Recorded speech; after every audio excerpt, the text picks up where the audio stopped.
created and innovated. And here is a system that is more artistic, more traditional. More closed.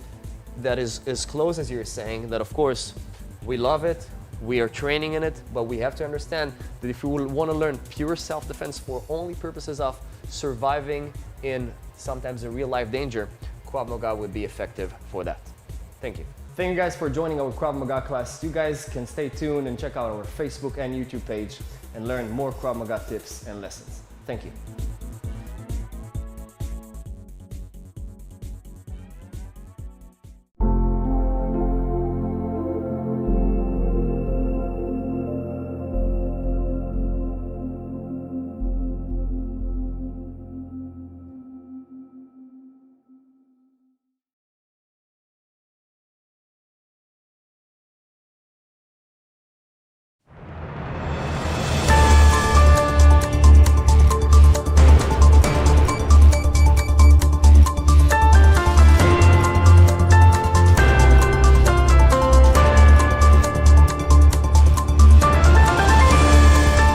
Welcome back to ILTV on the Hour. I'm Devo Klein, coming to you live from Israel, bringing you all of the biggest headlines from across the region.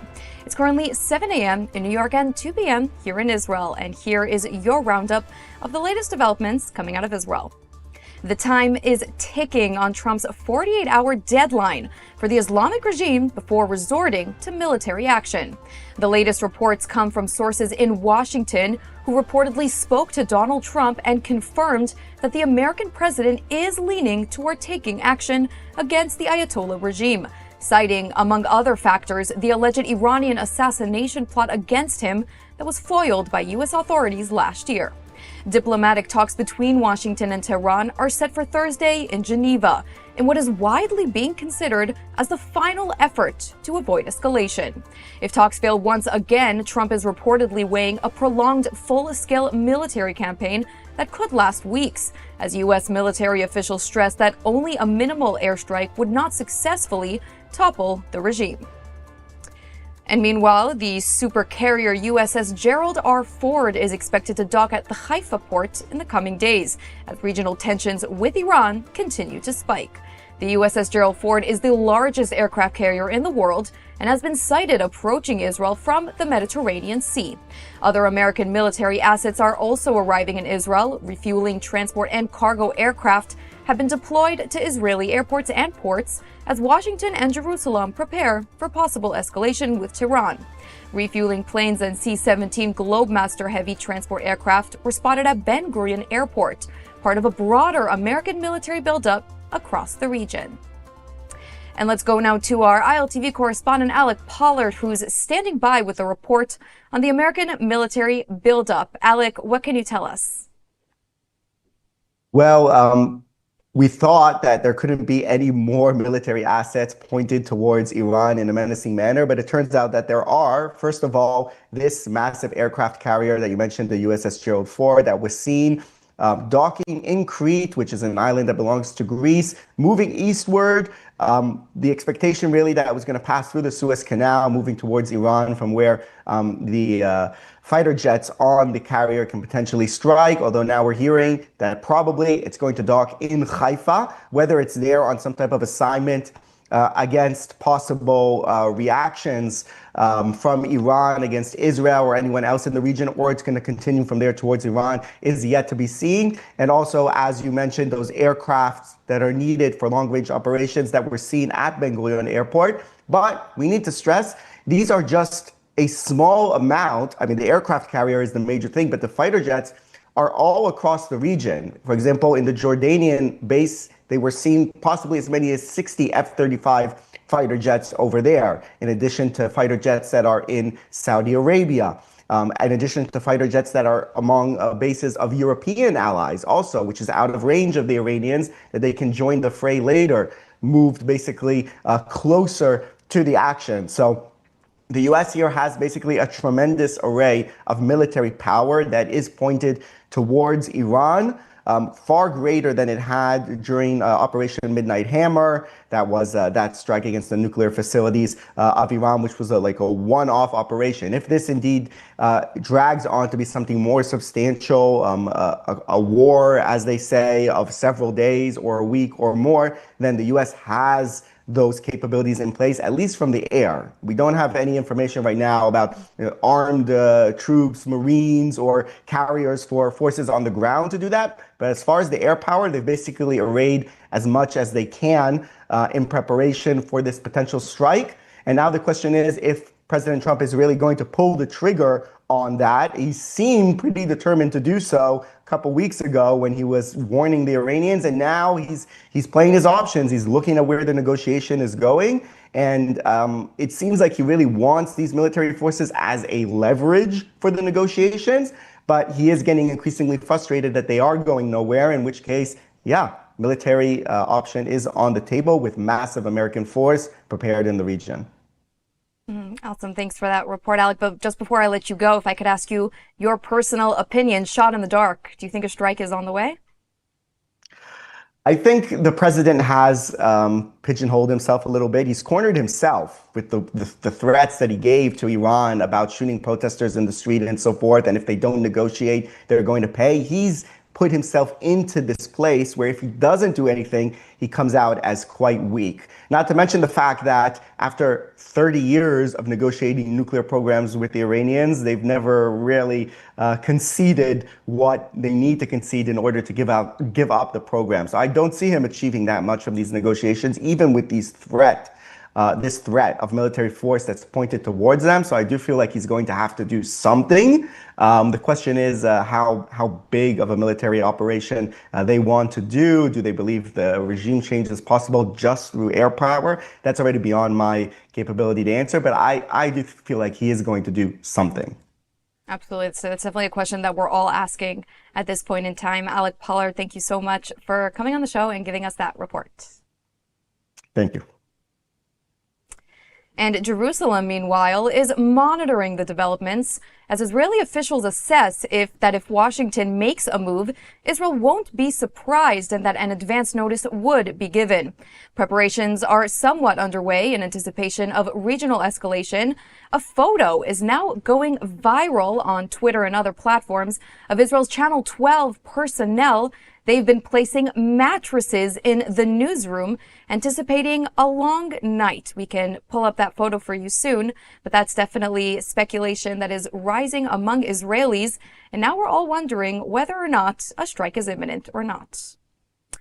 And joining me now to discuss these developments is Professor Chuck Freilich, former Deputy National Security Advisor in Israel and a professor at Tel Aviv University and Columbia University. Chuck, pleasure to have you on the show. Thanks for having me.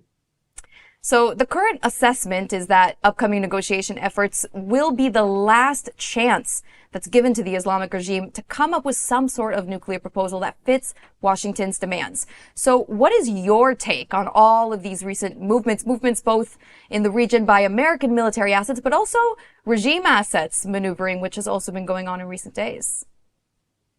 Well, I think that actually both sides have a strong interest in avoiding a military confrontation. At the same time, I must say the Iranians are playing very tough, and their behavior does not really accord with what I'm saying. But still, I think that they will try and put forward at least some proposal this week, if only another delaying tactic, but it's something that will avoid the American military action. And President Trump is really in a difficult position as well, because he's amassed this big force, and if he does nothing, it will look very bad.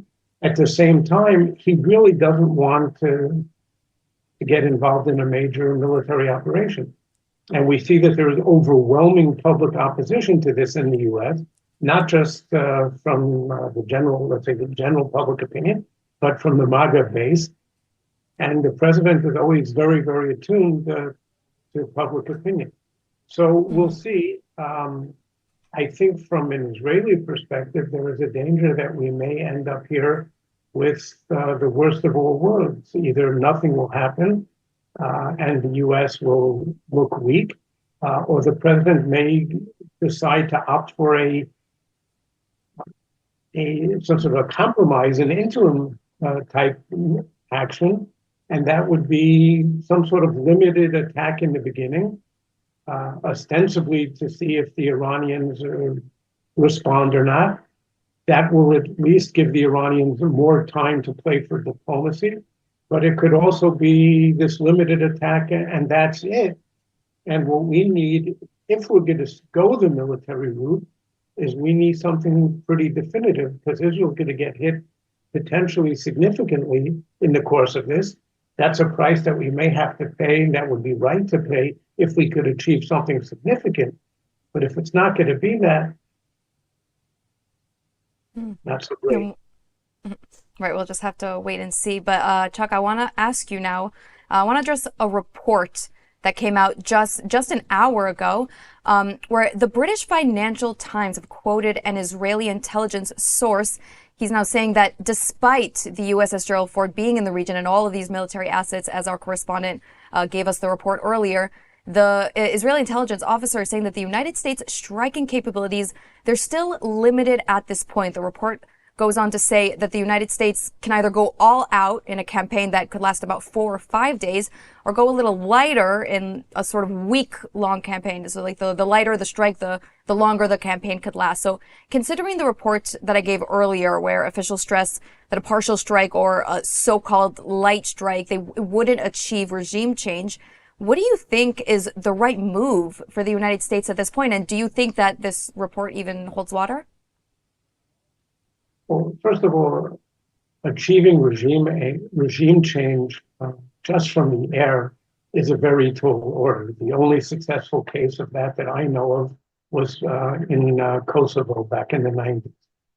I don't know that that's going to be the American objective, or whether it even should be the objective. A practical objective is, of course, to hit the nuclear program and reduce it even more, and to try and hit the ballistic missile program, which in the short run is actually even more urgent, because that's how the Iranians can hit Israel and other American allies in the region. And the US has a massive strike capability already in the region. I don't think there's any problem at this point to begin a campaign. Whether there is enough of a logistical reserve for a protracted operation, maybe they need another few days to build up for that. But we're not talking significant build-up time at this point. Now, I want to talk about now what's going on inside of Iran. Troubling reports of recent days. The protests are continuing on university campuses. I want to show a photo that we saw earlier today of an IRGC truck deployed outside of the Tehran University. I think we can pull up the photo soon for you. Yeah, there it is. That's terrifying. I have to say, that's a truck with an automatic weapon strapped to the top, stationed outside the University of Tehran. And Chuck, I want to ask you, because the longer it takes for negotiations to conclude, the more the people of Iran suffer at the hands of the regime. I mean, what's your take on what's going on inside of Iran right now? And do you think that President Trump's promise of help coming and help being on the way might have maybe been premature? Well, it certainly looks that way, in the sense that I think it's almost 2 months now since the president made those statements, and there is something of a feeling in Iran today of having been abandoned by the U.S., and maybe not for the first time. We'll see. I mean, if the U.S. does act, and it took its time building up a military force to be able to act effectively, then all will be forgiven, and that will be fine. But again, I don't see that the regime is going to be toppled, certainly not that quickly. This isn't a case of just a couple of day war and the regime collapses. At best, that would take time. That would take a very intensive and concerted American effort, targeting IRGC, targeting the besieged, the militias, headquarters and forces all over the country. Short of that, it's not going to do it. And the Iranian regime is very deeply entrenched. And we saw that they were willing in recent weeks to kill thousands, potentially even greater numbers of their own people. And now we see that truly horrific picture that you just showed. I must say I am amazed and highly respectful of the audacity that we've seen Iranians and the students in particular showing. But if they decide to go from parking that vehicle outside the university to opening fire, the protests may end very quickly. Mm-hmm. And I wanna further discuss this, because what's going on inside of Iran, we really haven't seen images like this in a very long time. Like this, like you say, the audacity, this brave and boldness to go against the regime, to burn pictures of the Ayatollah, to raise the picture of the Shah, Reza Pahlavi, and all of these symbolic gestures that are openly criticizing the regime. We haven't seen things like this in a long time. And this takes us back to where we were standing a few months ago before nuclear negotiations started up again, where it was evident to people both in Israel, in the United States, and in Iran even, that to achieve a successful toppling of the regime, it would have to come from the inside. Yes, there could be external support like an airstrike, but it was clear that any toppling of the regime would have to come from the people of Iran. So it feels like they still have this fire in them. The protest that started with a nationwide crackdown was a very long time ago. They still have that fire, especially the younger ones, and they're still going out and putting on these demonstrations at universities. So if anything, now would be the time for the United States, and maybe also with a joint strike with Israel, to intervene and to help the people of Iran to overthrow the regime. Do you agree with that assessment, or do you think that any toppling would be strictly military? Well, first of all, we've seen a fair amount, but just in recent weeks, we saw mass demonstrations. So the opposition is there, it's bubbling under the surface, over the surface, and despite the regime's attempts to wipe it out completely, they haven't succeeded. Now, I don't think you can topple the regime from the air. What the US maybe can do, and this will require a willingness to really stay the course, a concerted effort over time, is by hitting the IRGC and the besieged headquarters, forces all over Iran, if they can, and Iran's a big country. That won't do it either, but that might open the way, pave the way for the public to rise up. I agree with the assessment that it has to come from within Iran. The question is whether the US can help create the conditions. And we saw the regime going to really extreme lengths, killing thousands and thousands of people to put down the demonstrations in recent weeks. They will do so again if given the opportunity. This is again where the US can help by attacking the domestic security forces and making it harder for them to do that. Mm-hmm. Now, Chuck, let's talk about Israel's role in all of this for a second. Israel itself has just recovered from what is reportedly its most expensive war in history. Can we afford a joint strike at this point in time? Are we ready, especially with all of the internal problems happening right now inside of Netanyahu's coalition? Do you think that we're prepared? Well, yes. I mean, we're prepared. The IDF has done pretty much everything it possibly could to prepare for this defensively and offensively. And the question then is, what is the US going to do? Now, if it's going to be a significant operation and if it's going to be directed at the missiles, which is Israel's immediate concern, then whether we're involved directly or not, I mean, we should support this. And since we are an ally of the United States, and since this will also be to our benefit, I think we should take an offensive role if the US wants that. And I think we can bring a qualitative and even a significant quantitative addition to what the US would be doing. So yeah, I think we should do it. We will pay a significant price. We saw already in June that some of the missiles got through and caused a great deal of damage.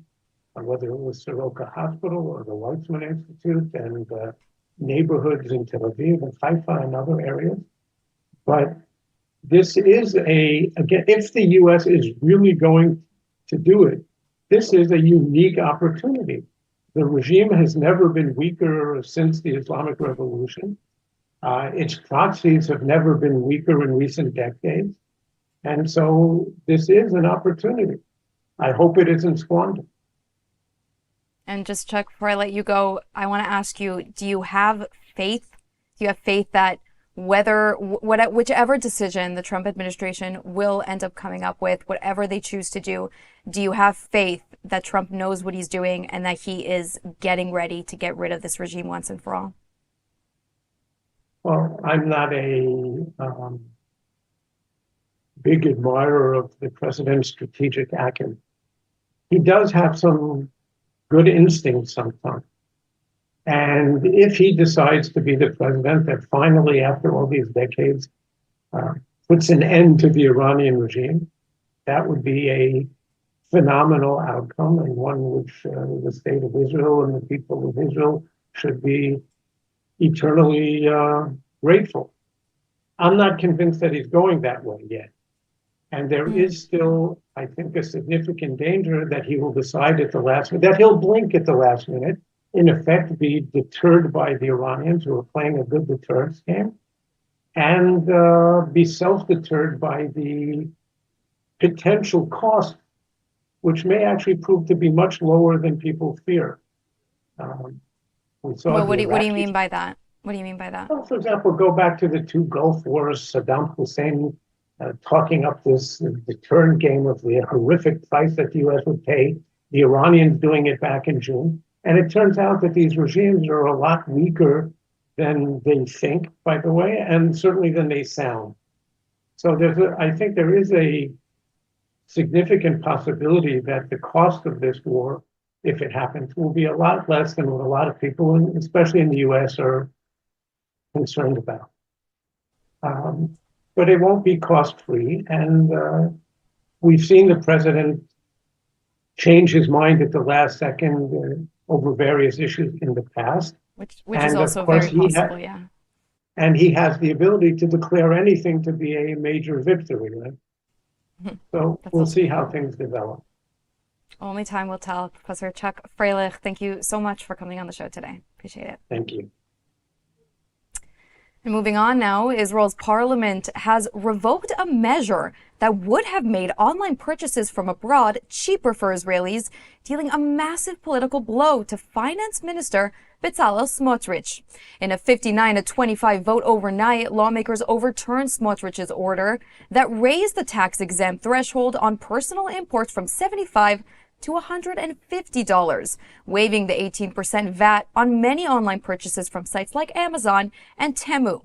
The move had been praised by consumers seeking relief from the high cost of living, but also strongly opposed by small business owners and several members of the ruling coalition who warned it would hurt local industries.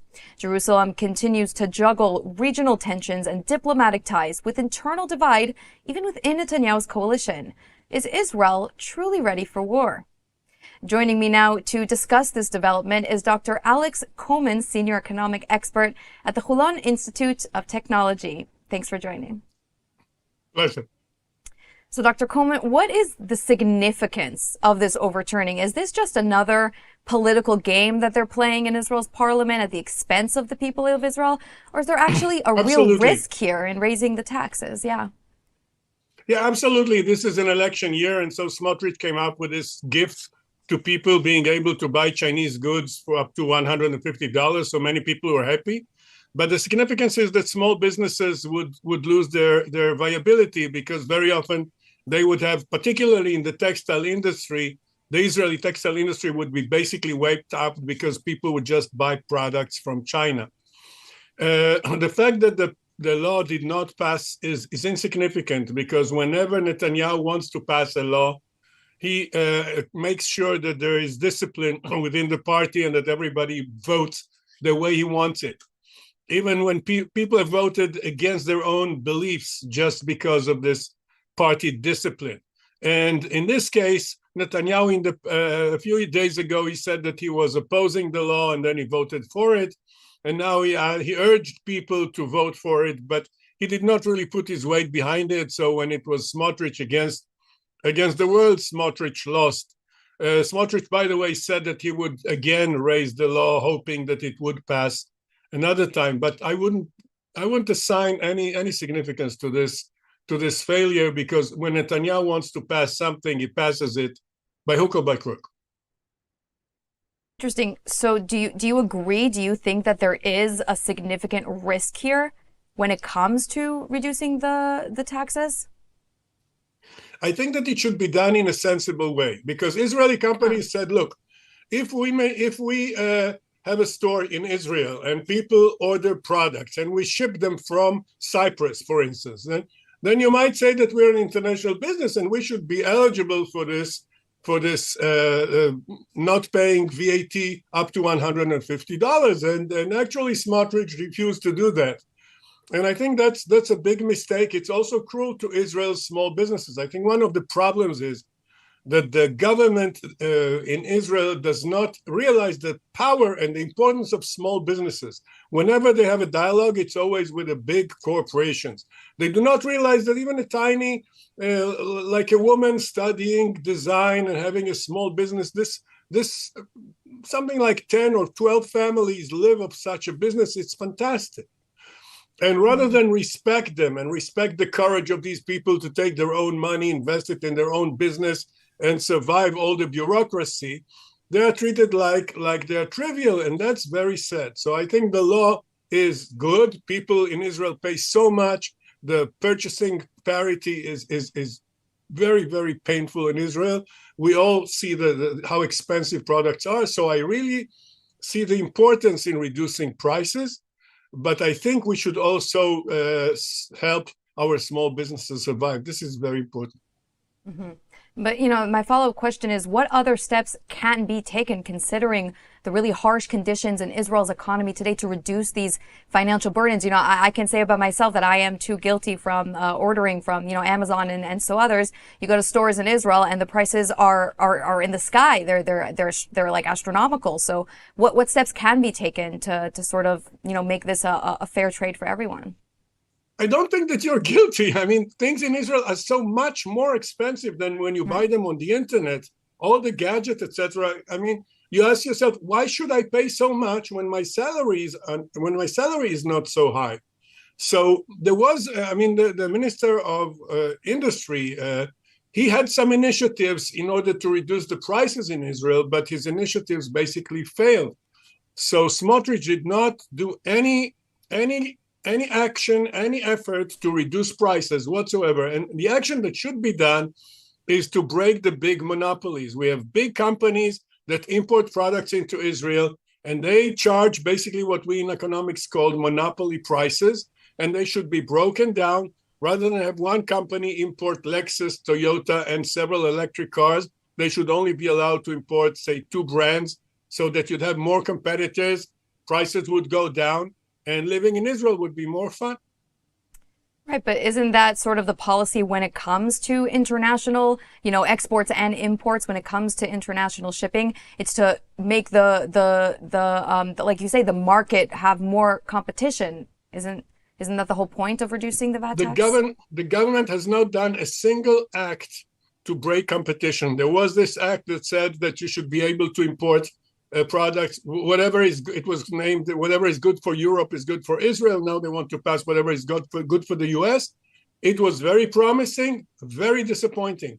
And it was disappointing because the big importers are so powerful that stores were scared to bring in the competitive or the parallel import products. And as a result, I was very disappointed.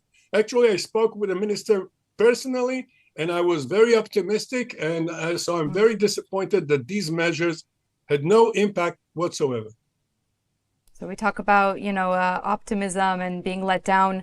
So just before I let you go, in a general sense, do you have hope? Do you have faith for the Israeli economy at this point to pick itself back up and get out of this rut that we've been in for a while? Well, the Israeli economy consists of 3, it's like a train. The locomotive is the high tech. And in high tech, we are fantastic. In defense tech, we are fantastic.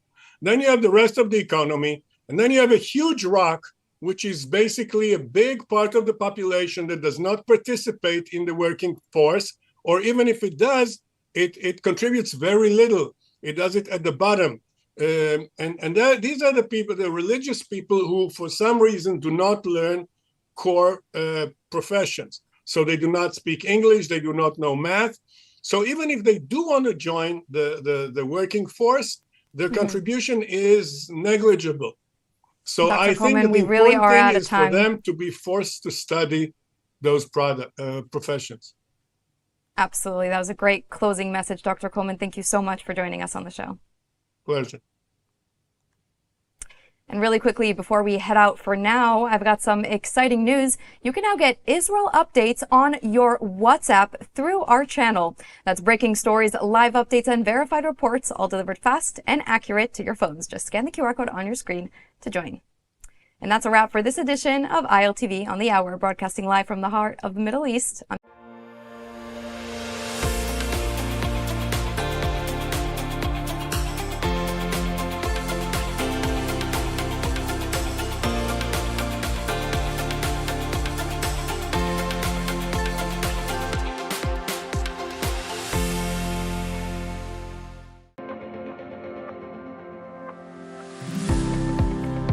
At U Haifa International, academic excellence isn't just a standard, it's a way of life. With 21 English-taught master's programs, world-class faculty, and Israel's top national score in the Times Higher Education Impact Rankings, students grow in every direction. If you really want to challenge yourself academically, grow in a very diverse community, and be immersed in such an important and significant environment, University of Haifa is the place for you.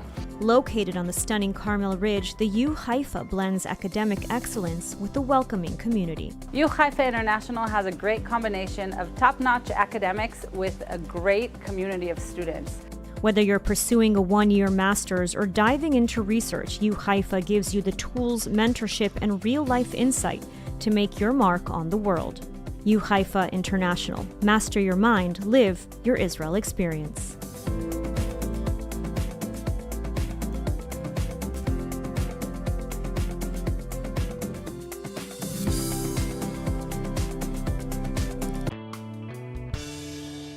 Hello, everyone, and welcome back to Goodweek Israel, the show where we recap for you some of the positive highlights that have been coming out of Israel from this week. I'm your host, Devo Klein, and coming up on today's show, Israeli Muay Thai fighter knocks out anti-Semitic competitor. Major R becomes the first female commander of an Israeli missile ship. And a brand new addition to Israel's aerial defense coming very soon. As always, we kick off Good Week with some sports, and this is a champ we have to discuss. I'd like to introduce y'all to Ahavat Hashem Gordon, Israeli Muay Thai fighter and a true champion of last night's match. But before jumping into the match, let's talk about the fighter behind the punches. Ahavat Hashem Gordon was born to immigrant parents who made Aliyah to Israel and converted to Judaism.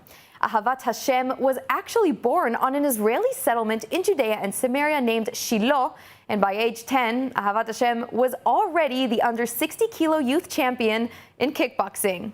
Ahavat Hashem translates in English to loving God, and that name he carries with him is indeed very fitting.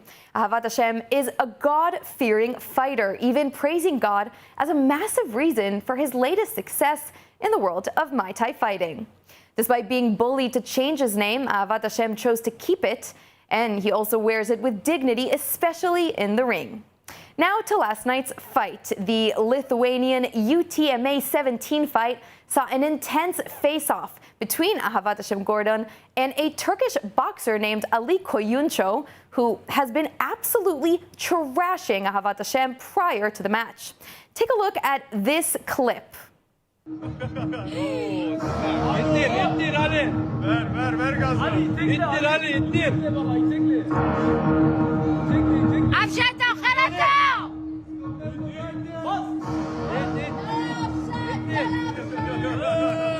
Ne mutlu Türk'üm diye. Ala. İttir Ali.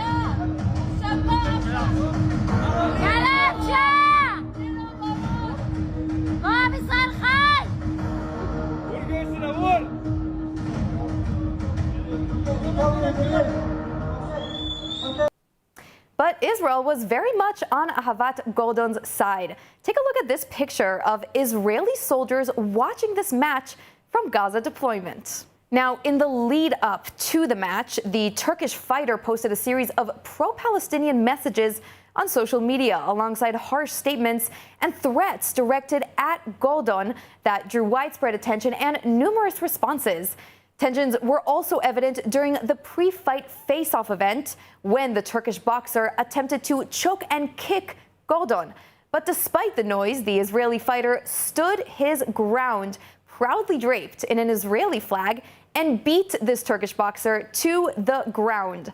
The first round of the fight was inconclusive, with neither side able to gain a clear advantage. But in the second round, Konyuncho did get in an uppercut before Goldon absolutely knocked him to the floor with a serious blow to the head. When the two were pulled apart, the Turkish fighter had a gushing wound on the side of his head, with blood visibly pouring down his right ear. With the serious wound, the judges made the call to end the fight there, awarding the victory to Ahavat Hashem Goldon. Have a look at this fight. Great showing by Ahavat Golden Boy Gordon, but don't run anywhere now. 2 title fights in a row. And finally, spreading some words of positivity and love to his fans in Israel. This was Ahavat Hashem's post-match message. חבר'ה, עם ישראל חי, תדעו להשם כי טוב, עשינו את זה. אני אוהב אתכם, עם ישראל. אני בעזרת השם חוזר לכולכם להודות, אני אוהב אתכם, שום דבר לא מובן מאליו, כל האהבה שלכם לא מובנת מאליו, אמא שלי לא מובנת מאליו. עם ישראל חי. אלכס, כולם, שני, שאול, אוהבים אתכם. אני אוהב בן הסלאם, יעלי ושירה פשעי. אוהב אתכם, חבר'ה, ואני אעלה לנסות לעבוד את כולכם ולהגיב לכולכם, אני אוהב אתכם.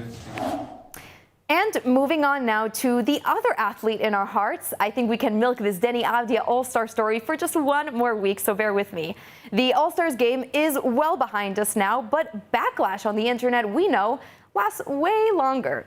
So four-time NBA champion LeBron James is recently under fire for saying he would love to visit Israel and that he's heard great things.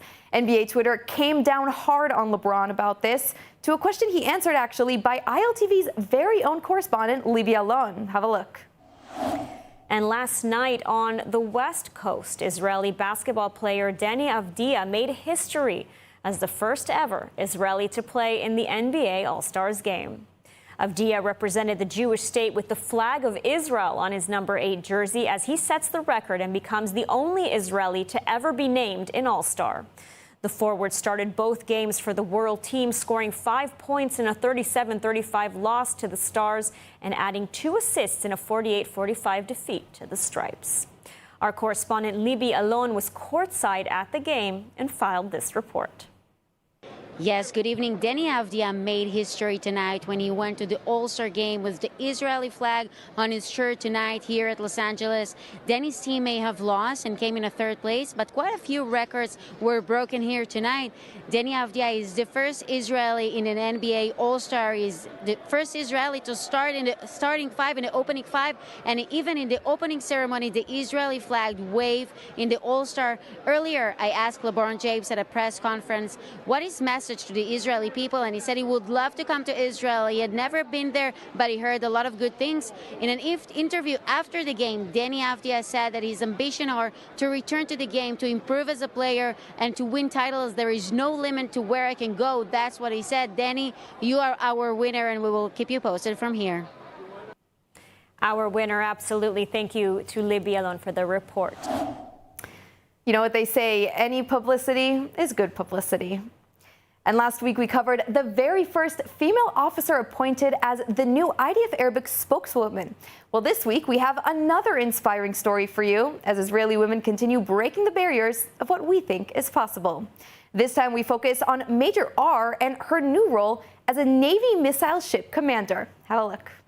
The appointment of Major R is seen as a significant step in the Navy's operational and command leadership, reflecting a commitment to professional excellence and equal opportunity in combat roles. The missile ship she will command played a central role in the recent war, taking part in complex operations, including strikes on the Syrian Navy as part of Operation Bashan Arrow, the targeted killing of the deputy head of Hamas's government in Gaza and its finance chief, the elimination of a senior Hezbollah figure in its aerial unit 127, fire and surveillance support for maneuvering forces in Lebanon, and the interception of aerial threats in defense of Israel's skies. Major R enlisted in 2016 in the Naval Officers Course and has since served in a series of key positions, including weapons officer, duty commander of a missile ship, a commander of a Dvorah-class patrol boat in Squadron 916.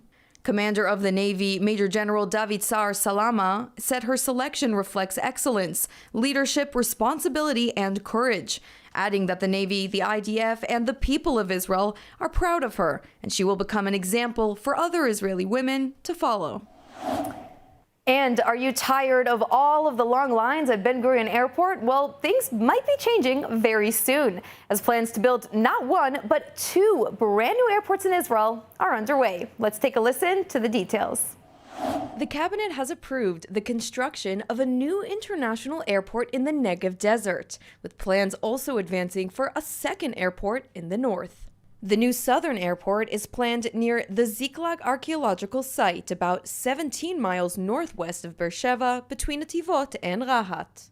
Prime Minister Benjamin Netanyahu called the project, quote, a tremendous engine for developing the Negev, saying it will boost employment, tourism, and accessibility, along with major investments in roads, railways, and supporting industries. The government also approved advancing plans for a second international airport at Ramat David in the Jezreel Valley near an existing airbase. Officials say the 2 projects will move forward in parallel and are designed to reduce pressure on Ben Gurion Airport, Israel's main international gateway. Ben Gurion currently has a maximum capacity of 40 million passengers a year. Before the pandemic in 2019, about 24 million travelers passed through its terminals, and numbers are expected to rise in the coming years. The new airports are intended to provide additional aviation infrastructure, meet growing demand for tourists and Israelis flying abroad, and ensure greater resilience in times of emergency. And speaking of air travel, one figure making its way to Israel very soon is Indian Prime Minister Modi, who is scheduled to visit the Jewish state this week. Have a look. Indian Prime Minister Narendra Modi is set to visit Israel this Sunday, according to the Prime Minister's office. The high-profile trip highlights the growing ties between Jerusalem and New Delhi. Modi will be in Israel for 2 days, February 25th and 26th, his first official visit since 2017. He's expected to meet Prime Minister Benjamin Netanyahu and other leaders to discuss expanding bilateral cooperation in defense, technology, trade, and regional security.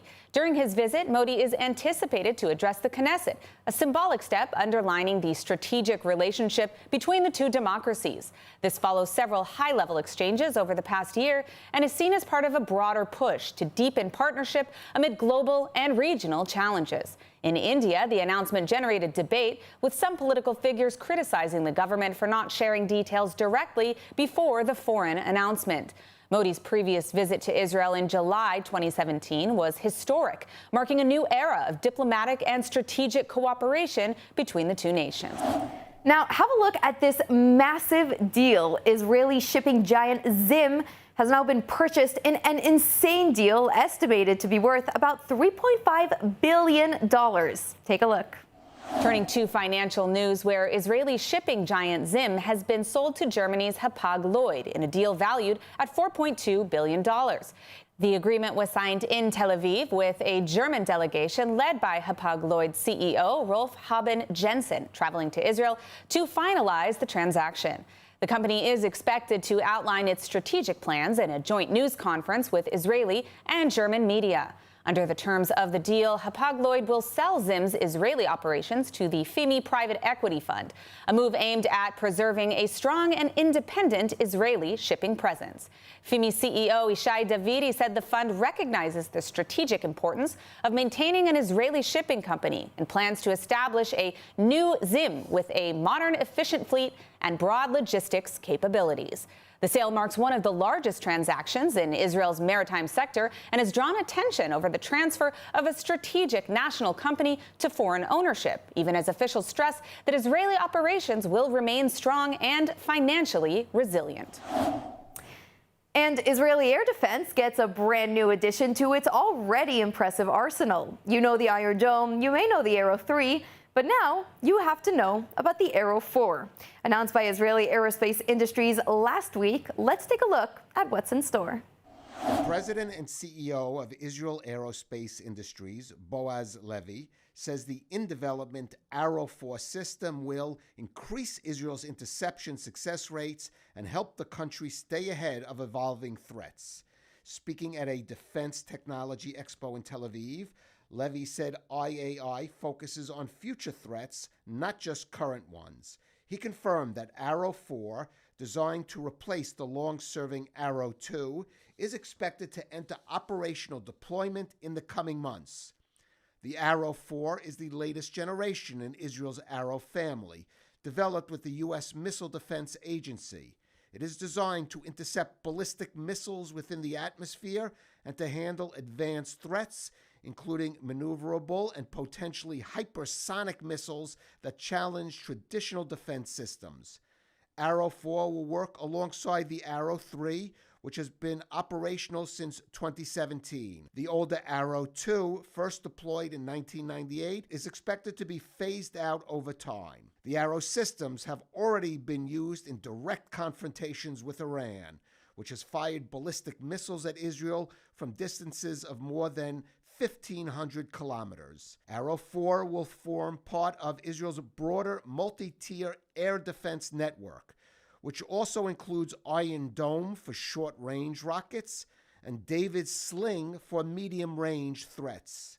With flight tests already underway and international interest growing, including from Germany, defense officials say Arrow 4 represents a major upgrade in Israel's ability to detect, track, and destroy the most advanced missile threats on the horizon. And in archaeological news, did you know that there are excavation thieves around the world? Well, apparently this epidemic of stealing ancient artifacts located by professional excavators is a real crime, and one that, believe it or not, happens also in Israel. But thankfully, the Israel Antiquities Authority were able to stop most of the theft attempts. But what they uncovered recently will absolutely blow your minds. Have a look. Inspectors from the Israel Antiquities Authority were monitoring illegal digging on the eastern slope of Mount Scopus when they caught 5 suspects excavating inside a cave. But what they found the next morning stunned even veteran archaeologists. Eitan Klein of the authority's theft prevention unit said, quote, "We were shocked to find more than 100 pieces. The fragments turn out to be stone cups, bowls, and other vessels from the late Second Temple period, when Jewish law held that stone, unlike pottery, could not become ritually impure. That made limestone vessels especially important for pilgrims traveling to Jerusalem to visit the temple before its destruction in 70 CE. Each of the artifacts you see here behind me actually has a criminal record. It was stolen, seized, or looted from some archaeological site, either in Israel or abroad. Archaeologists say that the cave served as a workshop along the main eastern road into the city, used by travelers coming from Jericho and the Jordan Valley. Soft local limestone or chalk made the site ideal for carving ritual vessels that were likely sold in Jerusalem. Production waste found inside the cave confirms its function as a factory.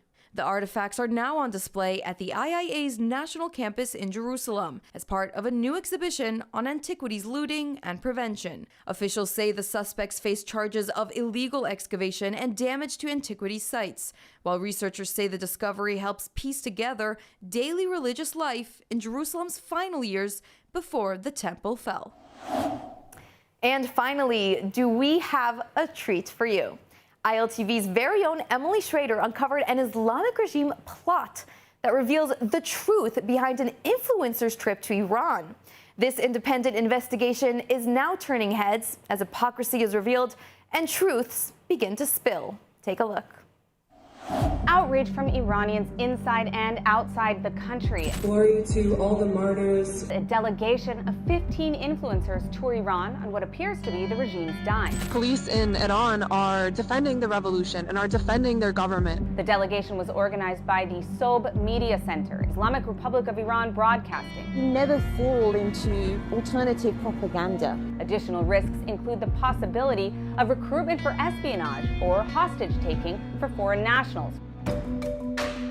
What's amazing, guys, is I have walked this entire rally in the middle of Iran without a hijab on. A delegation of 15 influencers tour Iran on what appears to be the regime's dime, even as Tehran continues its violent crackdown after a campaign of mass murder of its own citizens.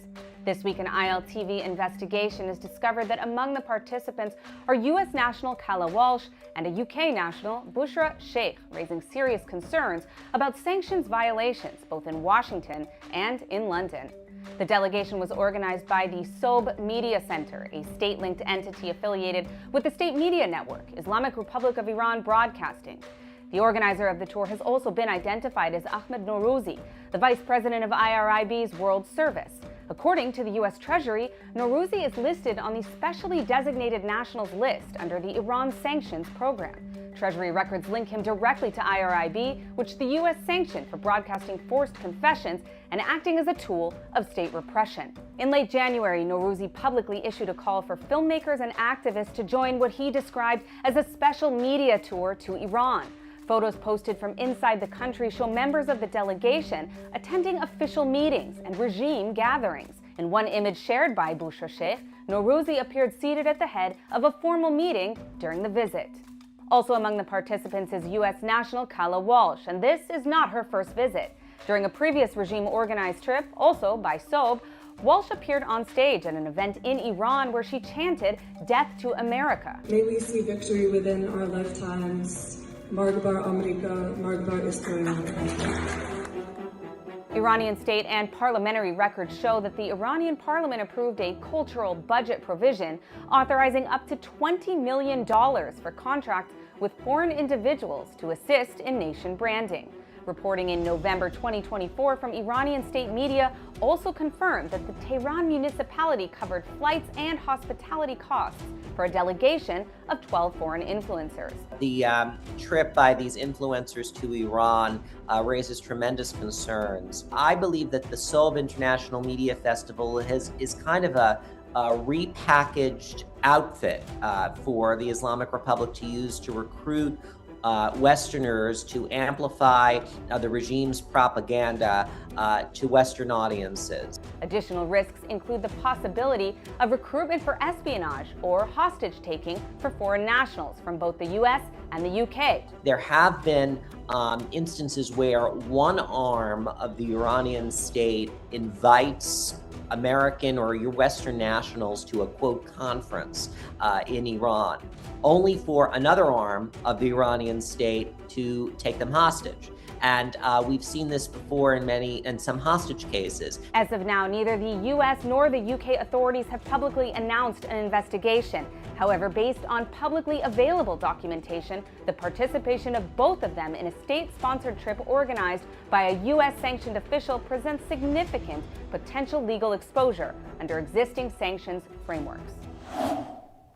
And that's a wrap for this edition of Goodweek Israel, bringing you some positive highlights straight from the Holy Land. Stay tuned because Goodweek Israel is getting a brand new look very soon. Don't go anywhere because we have some brand new content coming up. As always, I am Devil Klein. Take care, and thank you so much for watching.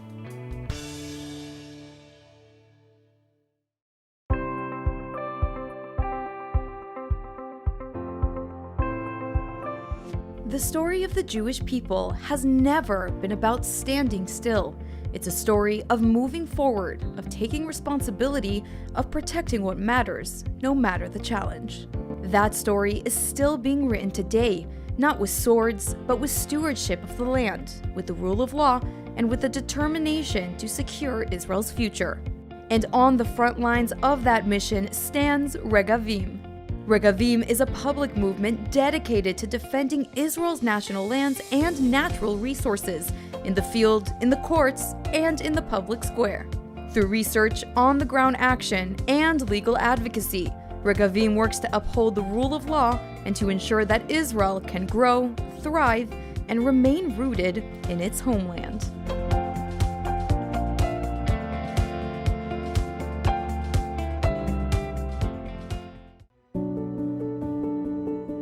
For more than 200 years, when Israel's most vulnerable needed help, Kollel Chabad was there. When families can't afford food, when seniors are alone, when children are struggling to survive, Kollel Chabad steps in with meals, essentials, and dignity. Right now, thousands of families across Israel are counting on that help. And you can make sure it reaches them. Your donation doesn't just give charity, it gives hope, it gives strength, it saves lives. Kollel Chabad, helping Israel one life at a time.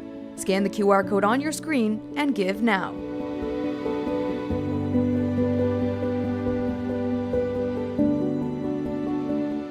Step into the story of Israel's heartland with Blessed by Israel, where every purchase connects you to the land, the people, and the promise. Taste the sweetness of the promised land in their delicious honeys, or wear the story of the land close to your heart with the stunning Special Places of the Land necklace. Behind each product is a family, pioneers living in Judea and Samaria, crafting beauty and goodness from the soil of the Bible. When you buy their creations, you're not only receiving something extraordinary, you're investing in Israel's future, helping small businesses thrive and communities grow strong. Join a movement that celebrates faith, resilience, and hope. Visit blessedbyisrael.com and use ILTV's special code BLESSISRAEL, that's BLESSISRAEL, at checkout for 10% off on your first order. Be part of strengthening Israel, one purchase at a time. Well, Jewish National Fund USA's Faculty Fellowship Program in Israel recently wrapped up. The program bringing non-Jewish American college and university professors to Israel for an immersive, eye-opening experience. Today, we're speaking with two distinguished participants, Paul Yankee and Kathy Elias, to share how this trip helped shape their perspectives and strengthen their narratives. Paul and Kathy, thank you both for joining us today. Thank you. Glad to be here. Now, how have your preconceived notions of Israel been challenged? Paul, let's start with you. Thank you. I have been very excited about being in Israel and experiencing Israel. I came very curious. And the preconceived elements that I might have had was that there was very much a living under pressure, but what I also saw was a stronger resilience and a stronger resolve than I had expected. And with that, great insight, great ability, and also a very caring heart in many different ways. So I didn't come with necessarily super strong preconceptions one way or the other. I had a great respect already for Israel coming from my days working in technology and the intelligence that they bring into that space. And so I was really wanting to understand more how this all works, how these countries that are having such disparate views on things able to coincide together. And Kathy, can you share from your perspective your experience as well? Well, I want to point out that I'm coming this time on the Faculty Fellowship as an ambassador. So I've been here before, and so this is the second time around. And so I'm looking at very different things. The first time around, a lot of what Paul said, looking at all the innovation, looking at all the really wonderful things that have gone on in terms of research and all in Israel. But this time I've come and I've tried to focus more on the people. And coming from a university that had a lot of problems and a lot of negative actions on campus, I tried to talk to a lot of students also when I was here. And one of the things, I want to bring back that I think is extremely important to our students is just how much many of the students here, of course, are very similar in what they like about government, what they don't like about government, their criticisms, but also their desire to live the same kind of good life and their willingness to really want to engage with students in the United States. and be heard. Paul, what will you be taking back with you to campus from what you've learned or experienced here on the program?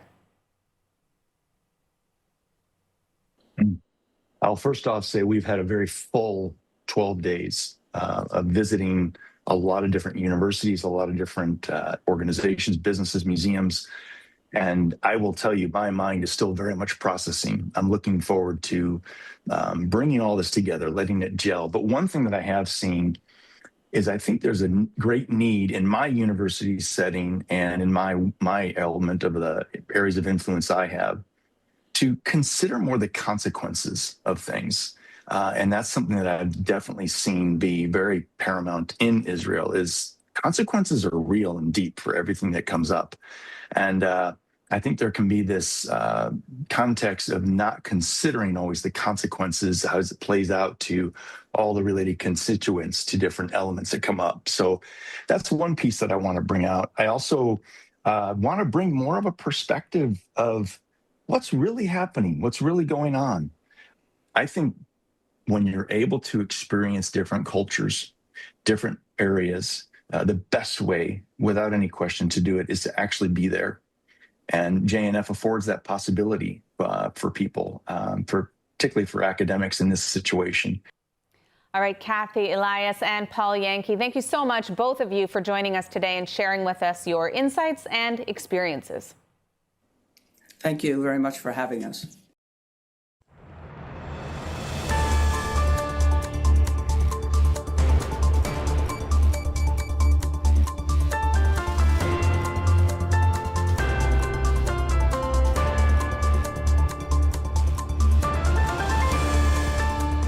Welcome back to ILTV on the Hour. I'm Divo Klein, coming to you live from Israel, bringing you all of the biggest headlines from across the region. Here are the latest developments.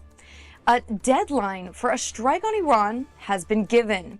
According to a report by Axios, the United States has set a 48-hour deadline for the Islamic regime in Iran to present a detailed nuclear proposal or risk the collapse of talks. Should the regime submit a proposal, talks between Iranian and American negotiators will continue in Geneva. But if not, the American armada in the region is poised and ready to strike. Washington is still seeking a zero enrichment policy, although reports are now suggesting that a possible compromise is being discussed, allowing Iran a strictly limited enrichment program for medical purposes only. In Tehran, the Islamic regime is preparing for an imminent escalation. Ayatollah Khamenei has been quietly restructuring the Islamic Republic's capabilities and position in the country, with the regime's head of Supreme National Security Council Ali Larijani now entrusted with much of the country's day-to-day control. Successors for key military and government roles have also been named, this to cover all bases in the case of assassination. Larijani, a former IRGC commander, has effectively been running crisis management since January, sidelining President Pezeshkian as Tehran faces anti-regime protests at home and a growing threat of an American attack. Larijani is also expected to be the Iranian official presenting Washington with the regime's proposal for a deal in what appears to be the last effort to avoid a widespread regional conflict. And meanwhile, university campuses across Iran are seeing a second day of mass protests and mourning. Demonstrations were reported at 5 universities in Tehran and 1 in Mashhad, with most centered around 40-day memorial services for the thousands that have been killed in last month's brutal crackdown on nationwide unrest. Students were seen openly defying the Islamic Republic and waving the banned flag of the Shah, that's Reza Pahlavi, exemplifying immense bravery and strength. And meanwhile, as the Islamic regime prepares for a strike, here in Israel, preparations are underway to accept Indian Prime Minister Narendra Modi. Modi is expected to land in Israel on Wednesday for a high-profile visit that includes an address to the Knesset, talks with Prime Minister Netanyahu, and a visit to Yad Vashem, Israel's National Holocaust Museum. The announcement was delivered at the weekly cabinet meeting by Prime Minister Netanyahu. Take a listen. השבוע ניתן ביטוי ליחסים מיוחדים שנרקמו במהלך השנים האחרונות בין ישראל לבין המעצמה העולמית הודו וביני לבין העומד בראשה ראש הממשלה נרנדרה מודי. אנחנו ידידים אישיים, מדברים תכופות בטלפון, מבקרים זה את זה. מרקם היחסים הלך והתהדק, והוא יבוא הנה כדי שנוכל להדק אותו עוד יותר בסדרה של החלטות שקשורות להידוק בשיתוף פעולה בין הממשלות, בין המדינות, שיתוף פעולה כלכלי, שיתוף פעולה מדיני ושיתוף פעולה ביטחוני. The two leaders are expected to focus on expanding cooperation in various fields, including high-tech, even artificial intelligence, and quantum computing, areas that both countries see as strategic priorities. Modi responded on social media thanking Netanyahu and praising the relationship as one built on trust, innovation, and a shared commitment to peace and to progress. Netanyahu said his broader vision is to build what he called a, quote, hexagon of allies across the Middle East, Asia, Africa, and the Mediterranean, positioning India as a key partner in the countering of radical regional axis. And before we go for now, we've got some exciting news. You can now get Israel updates on our WhatsApp channel. That's breaking stories, live updates, and verified reports, all delivered fast and accurate straight to your mobile phone. Just scan the QR code that's on your screen now to join our WhatsApp channel and get more updates coming out of Israel. And that's a wrap for this edition of ILTV on the Hour, broadcasting live from Israel in the heart of the Middle East. I'm Diva Klein, and thank you so much for watching.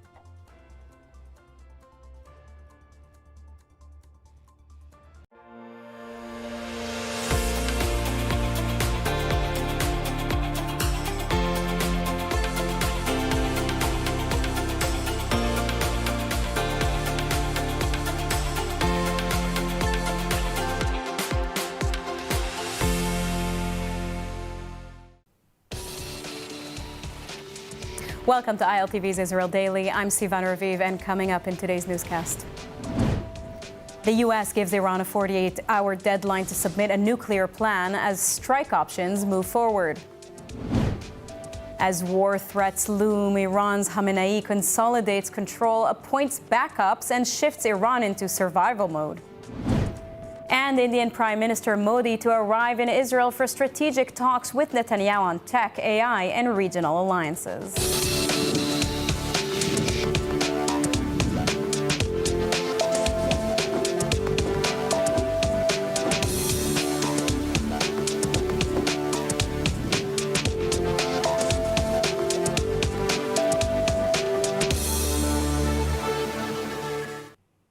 A 48-hour deadline is ticking down toward a potential U.S. attack on Iran. Reliable reports out of Washington say the United States has given the Ayatollah's regime a 2-day deadline to submit a detailed nuclear proposal or risk the collapse of talks and a military strike. Meanwhile, Lebanese media is reporting that the U.S. has ordered to evacuate the U.S. embassy in Beirut. ILTV's Steve Leibowitz has the latest. U.S. negotiators are scheduled to meet Iranian officials in Geneva on Thursday and Friday, but only if Tehran delivers a plan beforehand that Washington considers serious. President Donald Trump is reportedly holding firm on a zero enrichment demand while signaling limited flexibility if Iran can prove it has no pathway to a nuclear weapon. The Geneva talks will reportedly take place only if a suitable Iranian response is received in the White House that meets Trump's red lines within a 48-hour period. Iranian Foreign Minister Araghchi has confirmed he will attend the Geneva meeting. U.S. negotiator Steve Witkoff warned Iran could theoretically be just a week away from enriching uranium to weapons-grade levels, a claim that underscores the urgency. According to Axios, officials briefed on internal deliberations say Trump is considering a limited military strike in the coming days, designed to send a clear message to Iran's leaders that they must give up any capability to produce a nuclear weapon. Potential targets reportedly include the headquarters of Iran's Islamic Revolutionary Guard Corps, key nuclear facilities, and elements of the ballistic missile program. But President Trump has also signaled something larger. If initial action does not work, he may consider a much broader military campaign later this year, one aimed at weakening or even toppling the supreme leader. 2 U.S. aircraft carrier groups and dozens of warplanes are now within striking distance of Iran as the White House weighs its next move. As Iran braces for the possibility of war with the United States and Israel, Supreme Leader Ayatollah Ali Khamenei has quietly restructured the Islamic Republic's power structure, entrusting much of the country's day-to-day control to his longtime ally, Ali Larijani. In case he is targeted by a U.S. attack, ILTV's Devo Klein reports on the line of succession as Iran goes into survival mode. Ali Larijani, a former Revolutionary Guard commander and now head of the Supreme National Security Council, has effectively been running crisis management since January, sidelining President Pezeshkian as Tehran faces anti-regime protests at home and the threat of military tech by the U.S. grows. Amid direct threats from Washington, Iranian Supreme Leader Khamenei has ordered layers of succession for key military and government posts, naming multiple backups in case of assassinations or communications breakdown during an attack. A new National Defense Council has been established, and the parliament speaker has been designated to command armed forces in times of war. Security forces from the Basij militia are preparing for street deployments to suppress unrest if ordered. Khamenei is striking a defiant tone, warning that any attack would be met with a devastating response.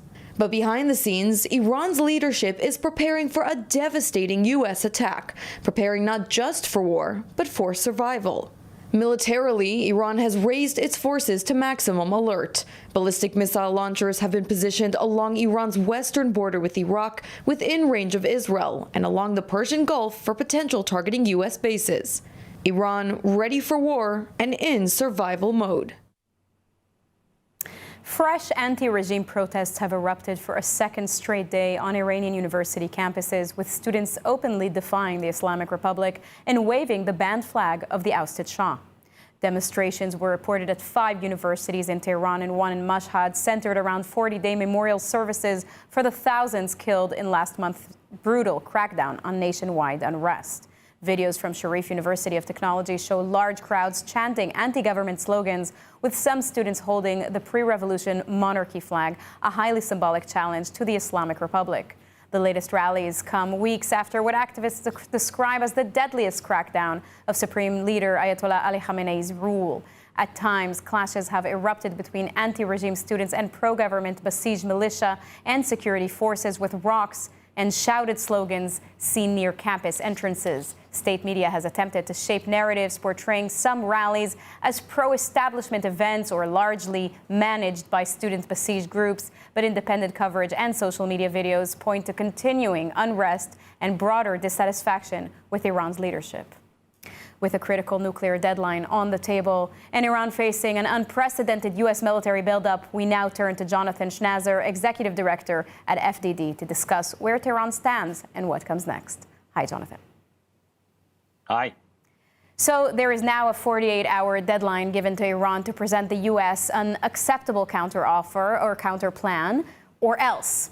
Do you believe this deadline to be real? We've heard threats before. We've been watching threats now for a month, and I don't know whether this feels any different than anything that we've seen up until now. Although I have to say, what we're watching just over the last 24 hours or so, there are a number of foreign countries that are now pulling their nationals out of Iran. So we've heard from Korea, we've heard from India. There's been an order issued in Lebanon as well, to get some of their foreign nationals out. So this is an interesting moment. It does feel like things are building to a head, but whether this is the moment that Donald Trump decides to begin his kinetic strikes, we don't know. And then obviously we've been hearing also from Donald Trump about how there could be a limited strike followed by discussion, followed by a deal. All of this seems highly choreographed, a little too much for my taste. I do believe that we've lost the element of surprise here. A month ago, Donald Trump was 17 minutes away from dropping weapons on the Islamic Republic. I think that would have been the moment where surprise would have worked. Now the Iranian regime is fully ready. They've got their ballistic missiles. As you just mentioned, they're placed all over the region. They can hit Israel. They can hit Saudi Arabia. They can hit the UAE. They can hit American bases. So the regime can do some damage to the region. Of course, I do think that they would be overpowered by anything that Donald Trump orders. if he decides to go big with a kinetic strike. Now, we're talking here about a compromise or a deal. What could Iran actually agree to compromise on in a deal? Well, I think that's the big question, because I think we know what we want, right? We want them to end their nuclear program completely, fully, irrevocably. We want them to end their ballistic missile program completely, irrevocably. We want them to stop building missiles. We want them to stop stockpiling missiles. We want them to stop threatening to fire them at the rest of the region. We want them to end their proxy program. So that means Hamas, Hezbollah, the Houthis, Shia militias in Iraq and beyond. This would be an important concession as well. And then finally, we want them to respect human rights inside Iran. We're all hearing about the 30,000, maybe 40,000 Iranian protesters that were slaughtered in less than a month for the crime of protesting against their oppressors. So these are the core demands that I think that we would be making. I think the key question that I think we're all asking ourselves right now is, would the Islamic Republic still be the Islamic Republic if they gave up all four of those things? In my mind, the answer is no. I don't think that this is still the Islamic Republic if they give up on nukes and missiles and proxies and the repression of their own people at home. So I don't know exactly what it is that we think we're going to get out of them other than regime change voluntarily, which doesn't seem realistic to me. So again, I think that brings us back to where I believe we're going, which is a kinetic strike. And then the question is, how big does Donald Trump want to go? Does he still think that talking is worthwhile, or is this really about toppling the regime in one fell swoop? So if these talks set for this week collapse, what could we be looking at? A limited strike, like you mentioned, something symbolic, an all-out war? You know, I think we all don't know, because it all comes down to one man. It always does, by the way. I mean, I think people have made a big deal about how, oh, gosh, this all, hinges on Donald Trump. It always hinges on the commander-in-chief. If there's ever going to be a war, it comes down to one man making a very difficult decision and having to live with the ramifications of that decision. I don't believe that a limited strike is in the interest of the United States. I don't think that it's something that the president would ultimately be satisfied with, because a limited strike would probably only elicit violence from the regime. They would start attacking our naval assets or our allies around the region, or maybe try to carry out some kind of asymmetric violence here in the United States or elsewhere around the world. That doesn't redound to anybody's benefit. I do believe that at the end of the day, Donald Trump is going to come to the realization that this regime is toxic, that if he ever wants to rebuild the Middle East in his image, if he wants it to be a prosperous, peaceful, calm place, there is no room for the Islamic Republic of Iran. The question is, how long does it take for the president to arrive at that conclusion? And I think right now he's still weighing his options. Well, I have one more question. Does the U.S. have the ability to topple the regime? Is regime change even militarily achievable from the air? Look, it's a tough question to answer, because I don't have the intelligence that, for example, the DIA or the CIA or others are looking at, and obviously that's going to entail a high level of specificity. It's going to have information that not everybody has. I'm sure the Mossad does, maybe a few other intelligence agencies do, and I'm sure they're all working together to try to figure this out. But let me just say, I think any attack on this regime would probably necessitate the destruction of those ballistic missiles, right? You would need a serious campaign to defang the regime so that it cannot hurt the rest of the region. I think taking out the besiege, this is the repression apparatus at home, is probably really important. Probably finding a way to take over those airwaves and make sure that communication flows, because the regime has been cracking down on the internet and not allowing for the opposition to communicate. All of these things, I think, are important. And then I think comes the big question. Do we try to pull off something in Iran akin to what we saw the United States do in Venezuela with Maduro, where you kidnap the supreme leader, or you kill the top 5 or 10 leaders of the regime, take out that succession line that you were just talking about, and pave the way for new leadership, maybe tapping somebody lower down within the bureaucracy who's more willing to play ball with the United States, sort of like what we've been watching with Venezuela. I don't have answers to all of those things, but I'm sure that these are the elements, these are the ingredients of what are being considered right now along with some pretty significant devastation to the military capabilities of the Islamic Republic of Iran. Jonathan Schanzer, thank you very much for the input. Thank you.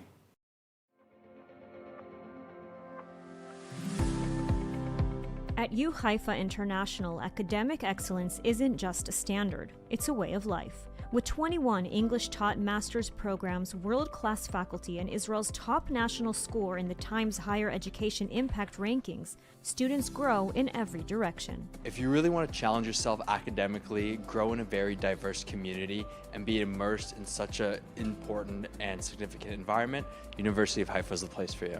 Located on the stunning Carmel Ridge, the U Haifa blends academic excellence with the welcoming community. U Haifa International has a great combination of top-notch academics with a great community of students.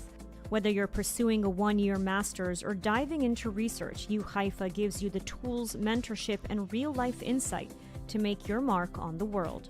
U Haifa International. Master your mind, live your Israel experience. Indian Prime Minister Narendra Modi will arrive in Israel on Wednesday for a high-profile visit that includes an address to the Knesset, talks with Prime Minister Netanyahu, and a visit to Yad Vashem Holocaust Memorial. Netanyahu confirmed the visit, describing India as a global power and calling Modi a personal friend. The two leaders are expected to focus on expanding cooperation in high-tech, artificial intelligence, and quantum computing, areas both countries see as strategic priorities. Modi responded on social media, thanking Netanyahu and praising the relationship as one built on trust, innovation, and a shared commitment to peace and progress. Netanyahu said his broader vision is to build what he called a hexagon of allies across the Middle East, Asia, Africa, and the Mediterranean, positioning India as a key partner in countering radical regional axes. השבוע ניתן ביטוי ליחסים מיוחדים שנרקמו במהלך השנים האחרונות בין ישראל לבין המעצמה העולמית הודו וביני לבין העומד בראשה ראש הממשלה נרנדרה מודי. אנחנו ידידים אישיים, מדברים תכופות בטלפון, מבקרים זה את זה. מרקם היחסים הלך והתהדק, והוא יבוא הנה כדי שנוכל להדק אותו עוד יותר בסדרה של החלטות שקשורות להידוק בשיתוף פעולה בין הממשלות, בין המדינות, שיתוף פעולה כלכלי, שיתוף פעולה מדיני ושיתוף פעולה ביטחוני. Prime Minister Netanyahu has pulled the plug on a key ministerial vote over a controversial bill that would cement Orthodox control over all prayer at the Western Wall, even as coalition partners vow to push it forward in the Knesset this week. ILTV's Devo Klein reports. The drama centers on proposed legislation sponsored by far-right MK Avi Maoz, which would place the entire Western Wall Plaza, including the Israel egalitarian section, under the full authority of Israel's chief rabbinate. Any prayer or activity contrary to the rabbi's instructions could be defined as a desecration. The bill is seen as a direct response to a recent High Court ruling ordering the state to advance upgrades to the pluralistic prayer space, part of the so-called Western Wall Compromise approved by Prime Minister Netanyahu a decade ago. Justice Minister Yariv Levin urged lawmakers to back the bill, saying it would send a message to the court. But Netanyahu canceled a meeting of the Ministerial Committee for Legislation, avoiding formal government endorsement amid concerns over backlash from diaspora Jewish communities, particularly in the United States. Opposition figures and liberal Jewish groups warned the bill would deepen rifts in the world of Jewry, with activists calling it a direct challenge to religious pluralism at one of Judaism's most holiest sites. The preliminary vote is set for Wednesday, setting up a high-stakes showdown over religion, politics, and Israel's relationship with the diaspora and non-Orthodox stems in Judaism. Conservative commentator Tucker Carlson has issued a formal apology to Israeli President Isaac Herzog, retracting claims he made suggesting Herzog had ties to convicted sex offender Jeffrey Epstein. Carlson originally raised the allegation during an interview with U.S. Ambassador Mike Huckabee, implying that Herzog had visited Epstein. But in a video posted to social media, Carlson said he later received a detailed letter from the president's office categorically denying any direct or indirect contact between Herzog and Epstein, including meetings, correspondence, or any relationship of any kind. Carlson acknowledged he had no evidence to support the claim and said he regretted implying he had factual knowledge of a connection. A review of publicly released Epstein documents shows Herzog's name appeared only in forwarded news articles, with no evidence of meetings, flight logs, or personal contact. The controversy was further amplified by a debunked AI-generated image that falsely appeared to show the two men together. Carlson now says there is nothing worse than damaging the reputation of an innocent person and has formally walked back the allegation. Let's take a listen. Well, now we've received a long letter from President Herzog's office denying that he went to Epstein's island. In fact, denying unequivocally that he had any contact with Epstein ever. They didn't know each other. They never emailed with each other, never been in the same room. They had no relationship of any kind. I've gotten a lot of letters like this over the years from people alleging, oh, you got it wrong, but rarely do you get a denial this unequivocal. And so for that reason, we are taking it seriously. There's nothing worse than impugning the reputation of an innocent man. And so I just want to say clearly, I'm sorry to imply that I knew something I didn't know. Of course, I don't know that Isaac Herzog was on the island. I was referring to that email and the protest against him, but I don't know that, and I didn't mean to suggest that I do know that. And I also wanted to air his side of this. Again, President Herzog says he's never had any contact with Epstein ever. And so I just want to say that in the interest of honesty and transparency. Thanks. Glad that's cleared up now. And now Aish is strengthening Jewish identity and knowledge among young Jews, pushing back against rising anti-Semitism after Tucker Carlson's recent interview in Israel with U.S. Ambassador Mike Huckabee sparked debate over theological issues tied to Israel and Jewish law. We're now joined in studio by Rabbi Daniel Rowe of Aish to unpack those questions and the deeper meaning of the upcoming Jewish holiday of Purim. Thank you so much, Rabbi, for joining us. Thank you, Sivan. So, in a recent conversation, Tucker Carlson, who we just saw, raised the issue of the biblical borders described in Genesis, from the Euphrates to Egypt, asking whether believing the Bible requires supporting Israeli expansionism. Is there any real basis for that claim, and how does modern-day Israel relate to the concept of biblical borders? Yeah, it's actually a very funny part of the interview. So, as were many, I mean, he has lots of ignorance. But I would say, first of all, the modern state of Israel is a secular state and has its boundaries by international law, treaties, and has been trying to negotiate some kind of peace with the Palestinians and with Arab neighbors for a long time and has no territorial ambitions there. But even biblically, the Genesis chapter 15 is not the actual political borders of even ancient biblical Israel. They're given in the book of Numbers chapter 34, which is basically in those days was from roughly modern political Israel plus Yehuda V'Shamron, Judea and Samaria, West Bank, whatever you want to call it. That's it. The vision given to Abram in Genesis 15 is a vision understood to be like in the Messianic era when Israel's neighbors want to join with Israel together. But it's absolutely nothing about conquering other territory or some kind of expansion. Mm-hmm. Now, with the holiday of Purim approaching, the theme of Amalek is once again front and center. And Carlson criticized Prime Minister Netanyahu for invoking Remember Amalek, suggesting it amounts to a call for genocide. Is that an accurate reading of the biblical text? So that's really two different questions. One is what's the Bible saying, and two is what was Netanyahu saying. Right. So the biblical text, Amalek is like the most evil. It's like an ancient Nazi people, always trying to massacre Jews. Literally from when they came out of Egypt, all the way through the book of Judges for centuries, they're always massacring the Jewish people. And the Torah says you should wipe out the Zecher Amalek, the ideology of Amalek. But it doesn't have to even be done militarily. Maimonides says you can try peace, negotiations, get them to change their entire worldview. That's all legitimate. And after centuries of trying everything, the prophet Samuel says, now you've got to go to war. And he does use very strong language, men, women, children.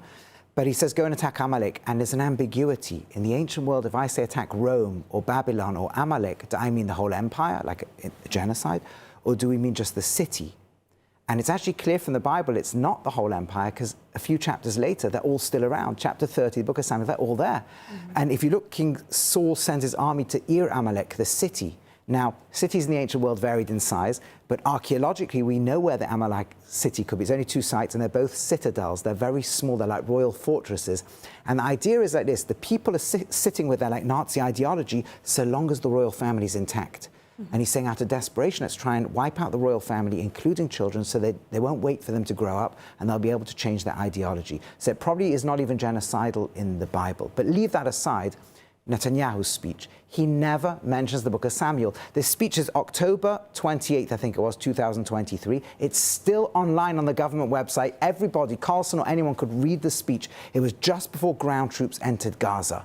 And Netanyahu says, we have two goals: dismantle Hamas's ability to run the place politically or militarily threaten us, and number two, get the hostages back. And then he talks about the memorial of the atrocity that had happened on October 7th and quotes the biblical verse, remember what Amalek did, which Jews always say after every massacre, nothing to do with anything about genocide. And he even says a paragraph and a half later, we're not going to damage any civilians. Civilians should move out of harm's way. And finally, do you think that it's significant that these tensions with Iran that are currently taking place right now on the Jewish calendar, when so many years ago the Jews experienced a major victory in Persia, and that's really the story of Purim? Yeah, I'm not one of those people blessed with prophecy, but it's hard to believe that it's completely coincidental. And Purim teaches us to stand proud for who we are, and that in the short run, evil can win, but in the long run, it will be defeated. And just like then, the political leadership of Persia wanted to annihilate the Jewish people, but it turned into one of a peaceful relationship, or the enemies were removed, so too may we see that evil be gone and peace reign between us, the Persian people, and the whole region. Rabbi Rowe, thank you very much. Thank you. Now let's take a look at the weather forecast. Cloudy skies and partly rainy showers are expected around most of the country tonight, with temperatures reaching lows of 10 degrees Celsius or 50 degrees Fahrenheit. Then tomorrow we'll see partly cloudy skies alongside steady temperatures, seeing highs of 16 degrees Celsius or 61 degrees Fahrenheit. That's a wrap for today's news. For the latest updates from Israel on all your devices, be sure to follow our ILTV channels and keep up with us on social media. That's at ILTV_Israel on all platforms. Stay informed with the latest news straight from the heart of Israel. I'm Sivan Raviv. Be well, be safe, and thank you so much for watching.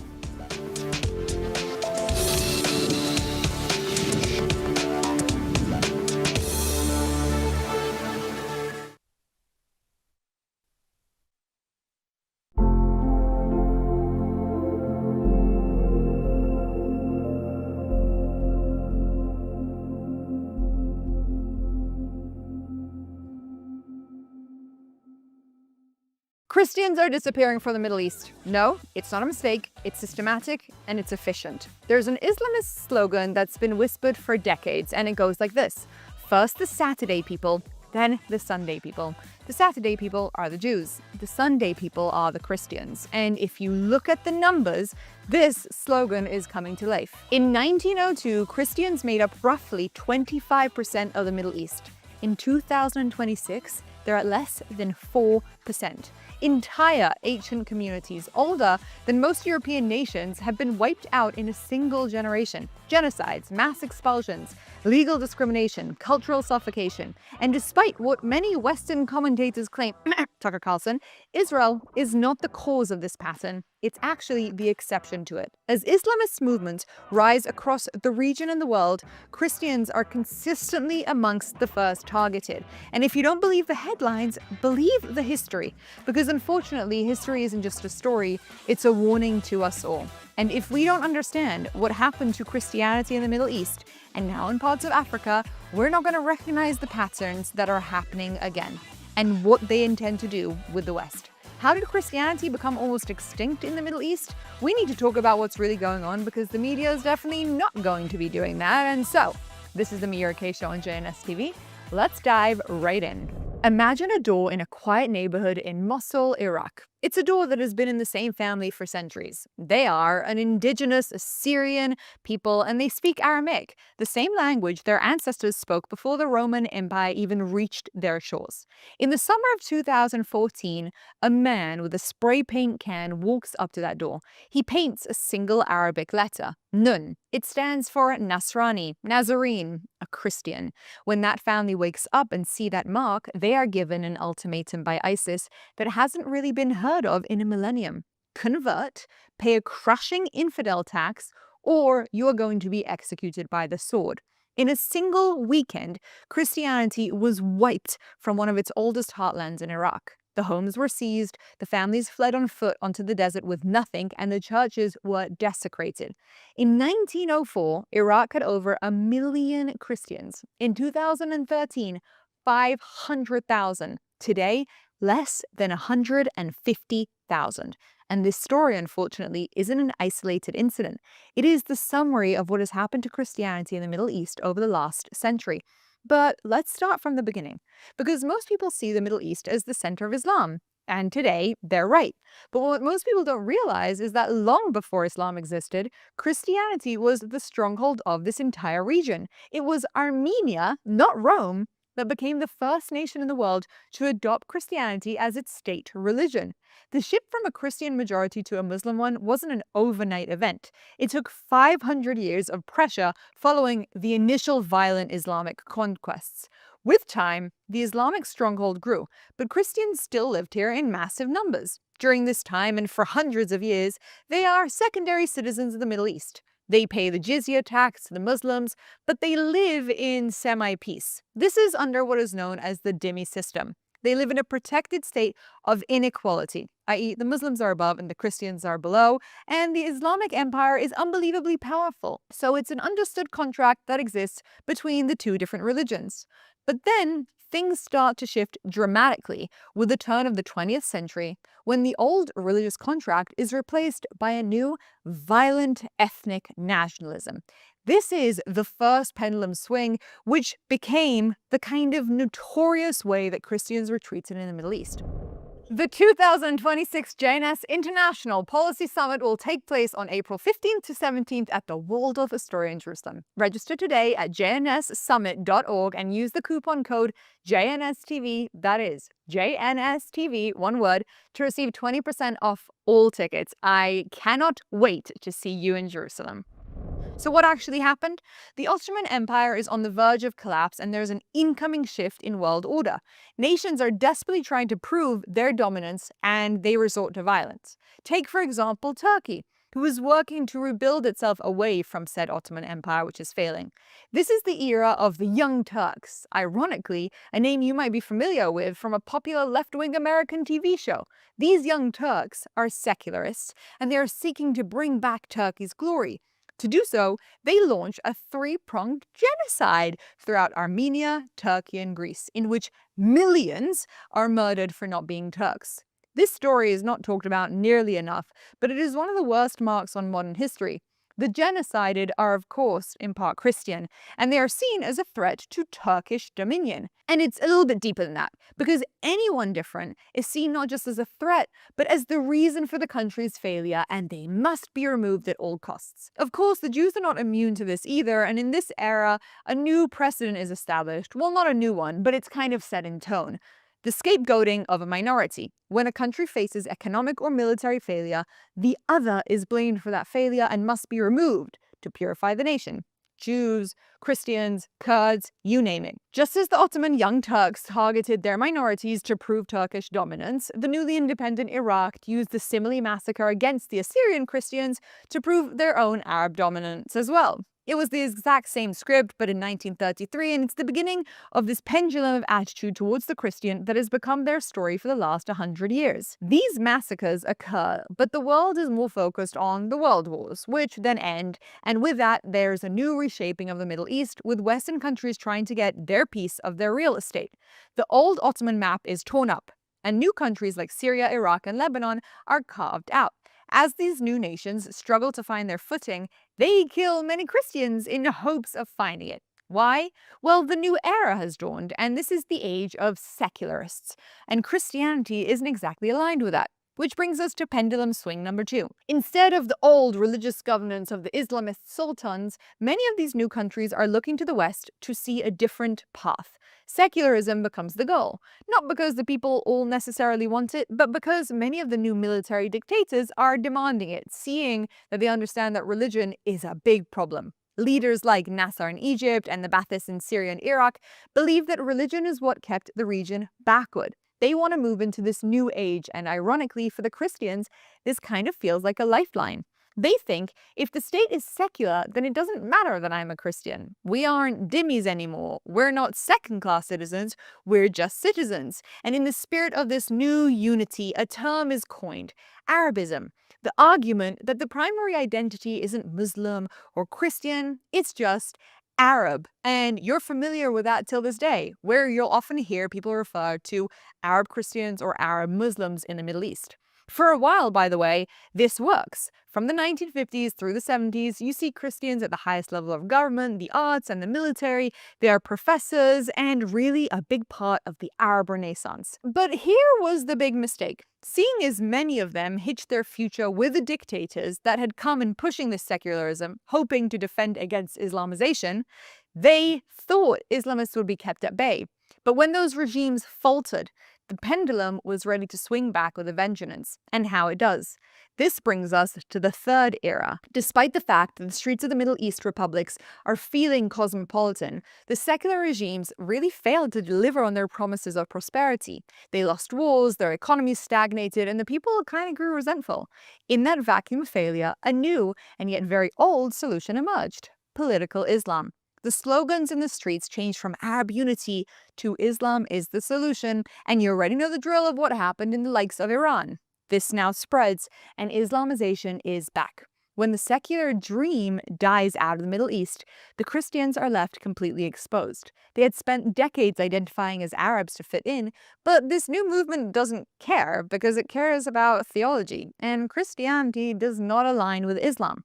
Islamic domination is now the name of the game, and the Christians are, of course, over the next 50 years, persecuted for their way of life. The Jews are long gone from most of these countries. They were expelled in the 1940s and 50s, and they kind of served as the canary in the coal mine, not unlike what we see today. But the world ignored the warning. Now the machinery of persecution turns towards the main other left. The Christians are seen as the remnants of the failed secular age and agents of the West, and they aren't all expelled, but many of them are forced to live under terrible conditions, which actually leads us to today. No, this isn't a historical lesson at this point. This is our current reality. A 2,000-year-old history has almost been erased in a century, starting as secondary citizens, moving on to genocides, moving on to a fake alliance of secularism, and then Islamization's back and the Christians are basically ousted. There was 20 to 25% Christians in 1904 in the Middle East, and now that number is struggling to remain at 4%.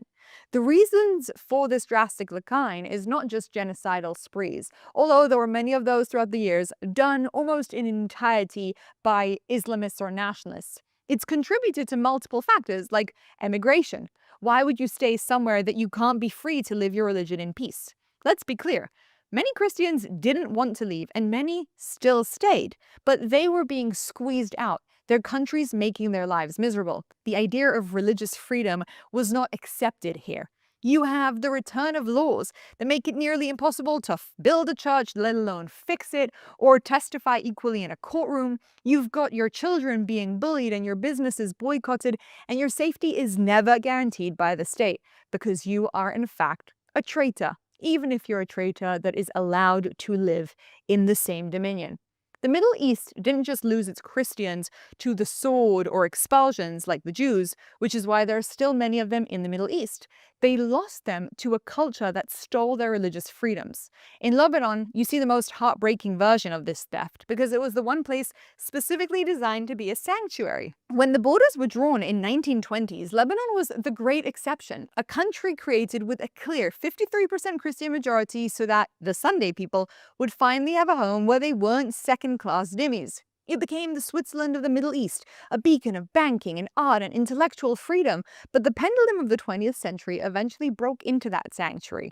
Through a brutal 15-year civil war and the subsequent rise of Hezbollah, an Iranian-backed Islamist militia which created a state within a state, the Christian community saw their home culturally and politically occupied. And yes, this is the accurate term for occupation. Today, the majority has vanished. Christians have plummeted to roughly 33% of the population, and the theft wasn't just a single massacre like with Armenians, but a systematic hollowing out of the hope that forced most educated families to leave to the West, proving that even a country built for Christians couldn't withstand the crushing pressure of the surrounding monoculture of Islamification. Syria is another sad example of how the dictators providing Christian sanctuary were just temporary, and when the rise of ISIS began, they didn't see them anymore as neighbors. In 2011, they were given a choice, they being the Christians: convert, pay the tax, or die. In 1 decade, a community of 1.5 million Christians was basically halved. In Turkey, we have the most extreme example of total purification. This was the heart of the Byzantine Empire, a land that was 25% Christian just over a century ago. But through the Young Turk genocides and later population exchanges, the indigenous Christian foundation was systematically uprooted. Today, Turkey is 99.9% Muslim.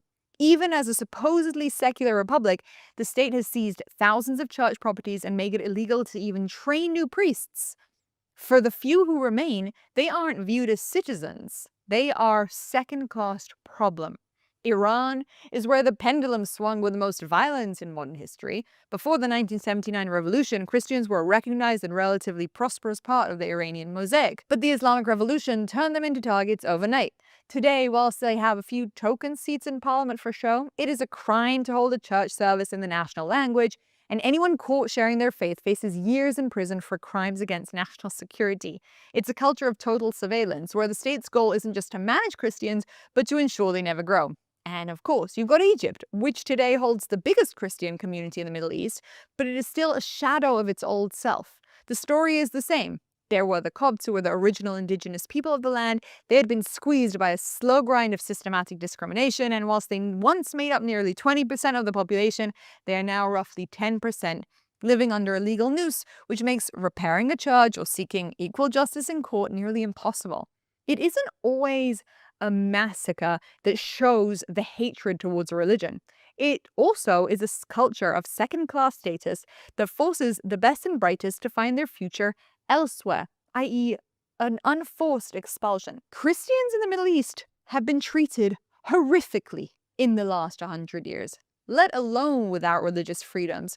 But let's for a second talk about the countries that maybe don't even have a history of Christians, like, let's say, Saudi Arabia and Qatar, because there you see a different kind of theft. There are millions of Christians living there today, mostly workers from India and the Philippines who keep their economies running. And did I say workers? I meant slaves. But their religious freedom is non-existent. In Saudi Arabia, it is 100% illegal to build a church or even pray in public. There are 0 official houses of worship in the entire kingdom. They're forced to worship in secret house churches. Importing a Bible in bulk, wearing a cross in public, can still lead to deportation or arrest. The Saudi monarchy justifies this by citing a tradition that no 2 religions shall exist in the Arabian Peninsula. This, by the way, is the supposed new best friend of America, a country that celebrates religious freedom and, of course, was built on Christianity. They won't allow you to showcase your religion in your garments or even a place to pray.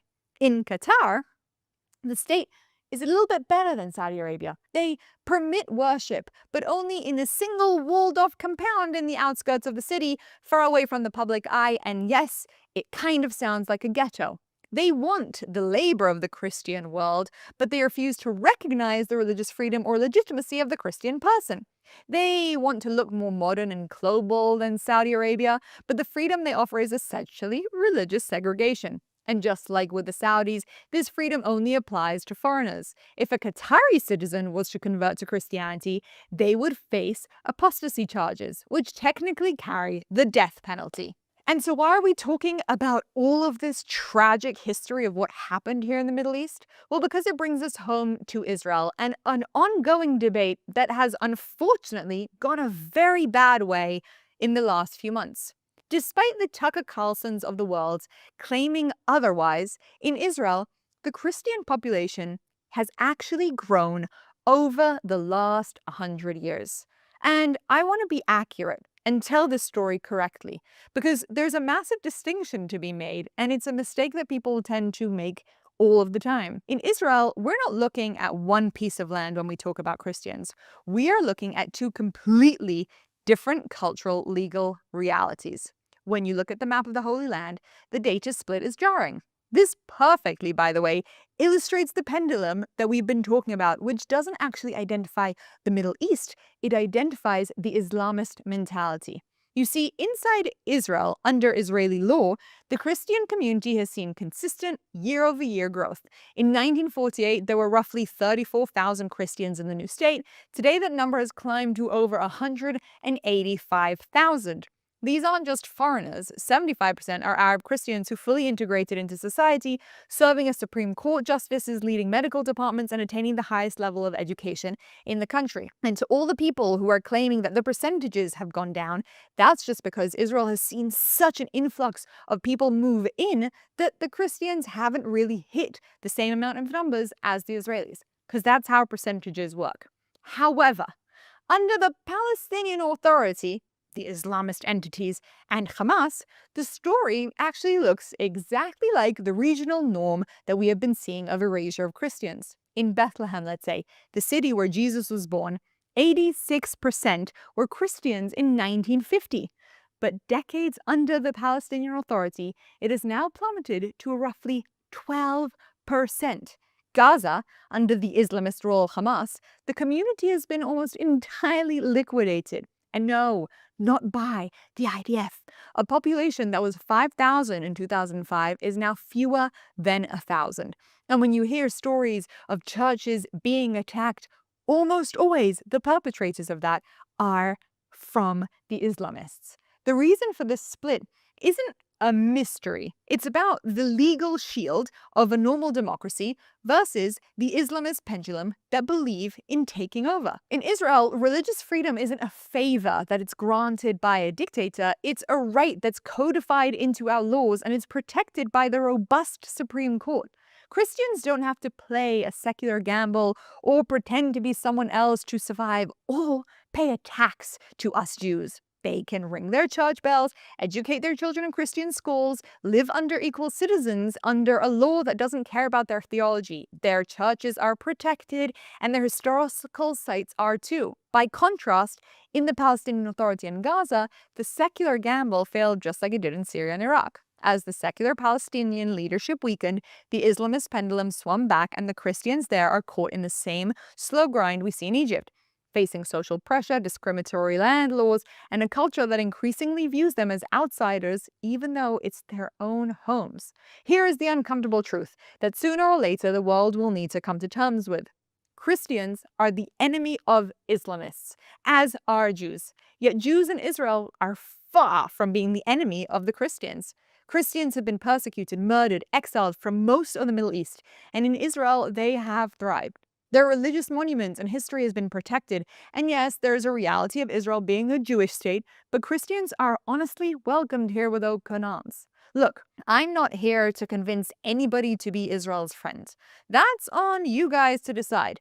But the shift we have seen lately of Christians and Catholics turning their backs on Israel, manipulated by campaigns run by the same Islamists that persecute them, is heartbreaking.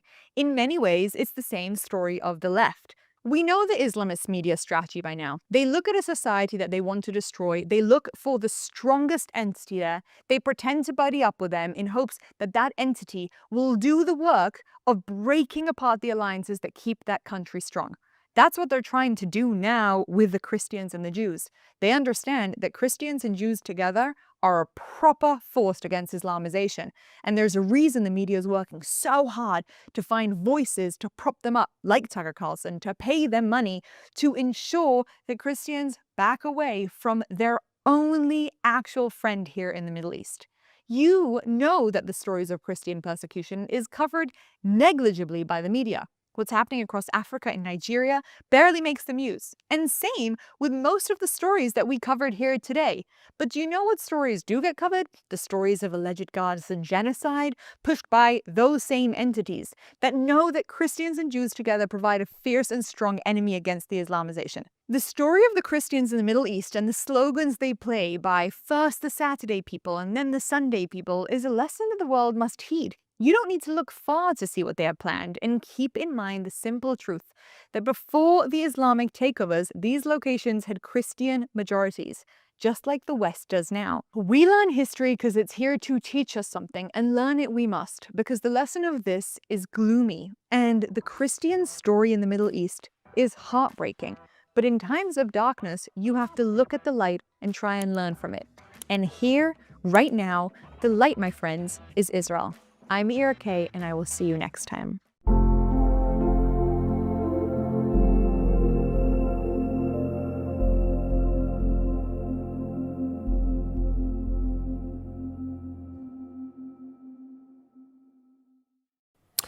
Well, Israel loses billions of shekels every year, not to war or infrastructure, but to food being thrown away.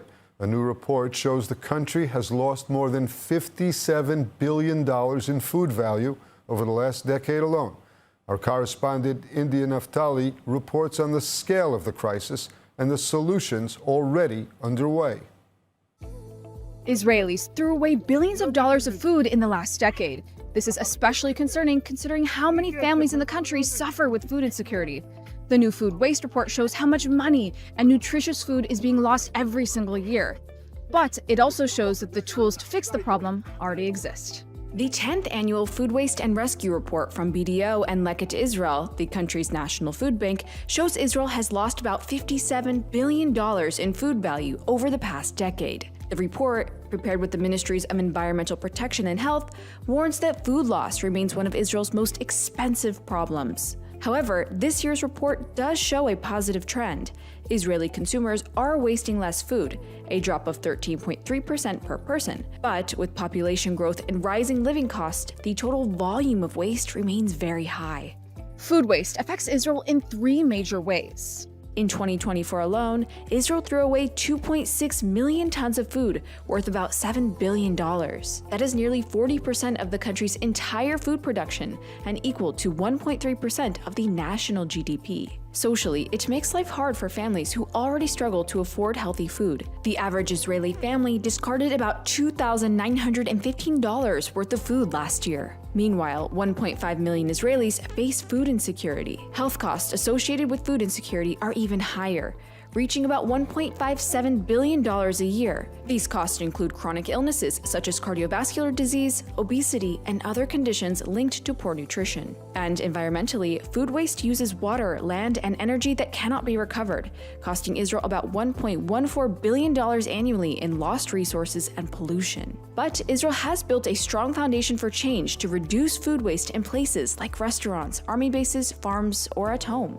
These solutions include expanding food rescue operations in farms and supermarkets, using the Food Donation Act to increase safe donations, and implementing the national plan that sets targets for cutting waste and redirecting surplus food to families in need. Leket has also been working with government ministries, pushing for new laws and helping shape the national plan. They say the next step is to keep the momentum going so these plans turn into real, large-scale change, because the level of waste is still far too high. These plans are expected to save billions and support lower and middle-income families. Leket says Israel already has a scalable system for food rescue. What it needs now, they say, is funding, coordination, and national commitment. Their goal is an Israel where food isn't thrown away while families go hungry. Thank you, India. And moving on, Israel is harnessing the power of bio-convergence, merging biology and technology to revolutionize the future of food and sustainability. Let's take a look. The world is facing a crisis of food scarcity, which we already feel in the price of basic food, which keeps hiking up. This challenge is faced head-on with the help of bioconvergence, a combination of biology and technology that produces solutions to various global challenges. In Israel, the groundbreaking approach is revolutionizing food technology and reshaping the global economy. For example, each year, 8 billion fertilized male eggs are destroyed after weeks of incubation, costing billions and raising ethical concerns. Enter Exit, an Israeli startup rewriting the rules of the livestock industry. Co-founded by a neuroscientist and a lawyer whose family raised chickens, the company created a way to determine a chick's sex, before it hatches. Using genetics and optical sensors, Exit's non-invasive device scans each egg at the speed of light, detecting 6 specific biomarkers through the shell. The eggs are automatically sorted, saving time, money, and resources, and sparing billions of lives. Israel has a great innovation ecosystem, which is why so many food tech and other tech companies are mushrooming here. And the system also supports innovation and out-of-the-box thinking and pushing the limits of what solutions can be. Another Israeli company, Genesee, is tackling global sustainability from the sea. By harnessing macroalgae, they produce high-quality plant-based proteins for the food industry, reducing deforestation, conserving fresh water, and offering a sustainable source of nutrition. Bio-convergence is quite a complex thing because we connect here engineering, science, biology, medicine, food tech, agriculture, so many things which are coming together, and their actual role is to solve real problems. Both companies credit Israeli Innovation Authority and its National Bio-convergence program for driving this new wave of breakthroughs. The program invests directly in pioneering projects, builds cutting-edge research infrastructure, and ensures the right talent enters the industry. By fostering collaboration and streamlining regulation, it helps companies bring products from the lab to the global market faster than ever. Bioconvergence is more than science. It's the fusion of biology, creativity, technology, and purpose. From sustainable protein to ethical farming, Israel's innovators are proving that when biology meets technology, the future of food is already here and knows no boundaries. To learn more about Israel's Bioconvergence program, visit the website. ILTV News, your source for Israel in English. Reporting from the ground where it happens, as it happens. An authentic, trusted voice in daily Israel news. Airing on 11 international TV channels and now launching a 24/7 Israeli news channel. Reaching millions every month across all social platforms. Independent, real, powered by truth. We don't just report, we connect, thanks to a worldwide community that stands for truth. This is ILTV, your source for Israel in English.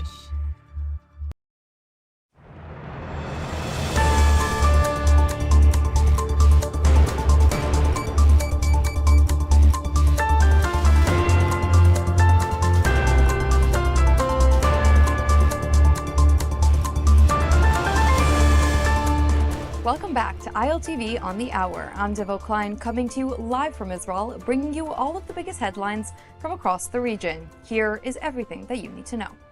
The time is ticking on Trump's 48-hour deadline for the Islamic regime before resorting to military action.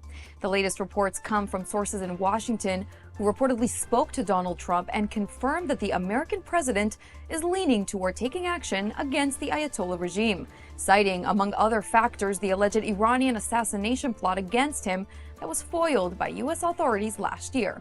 Diplomatic talks between Washington and Tehran are set for Thursday in Geneva in what is widely being considered as the final effort to avoid escalation.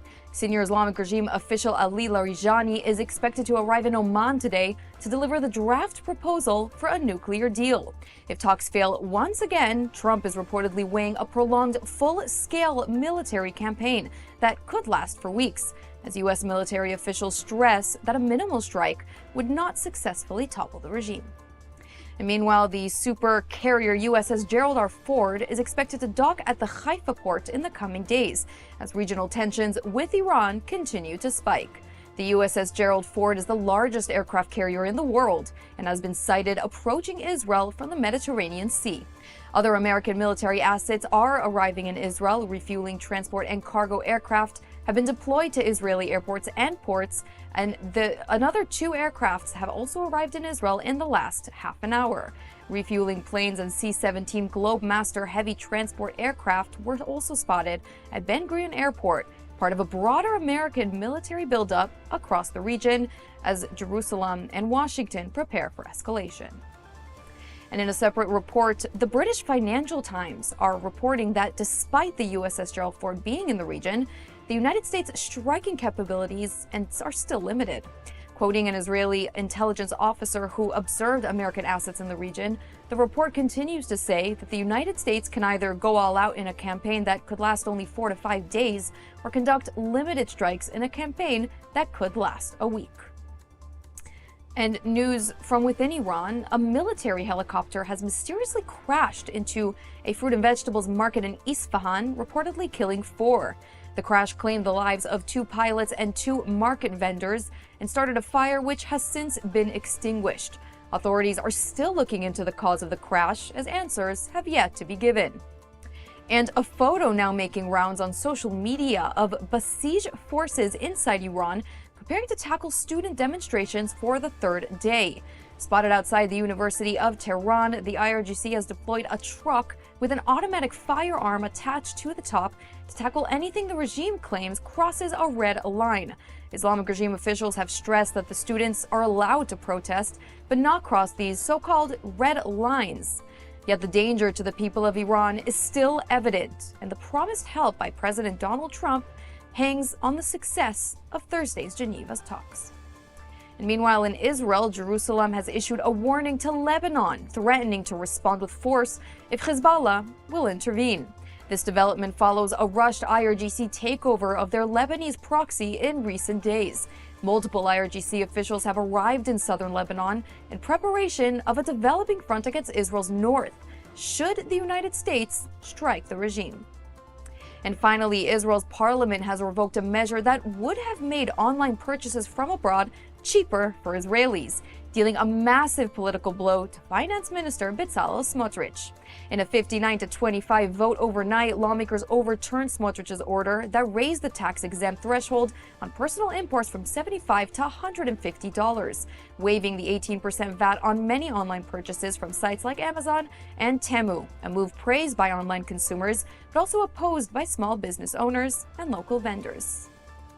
And before we go for now, I've got some exciting news. You can now get Israel updates on our WhatsApp channel. That's breaking stories, live updates, and verified reports, all delivered fast and accurate straight to your mobile phone. Just scan the QR code that's on your screen now to join.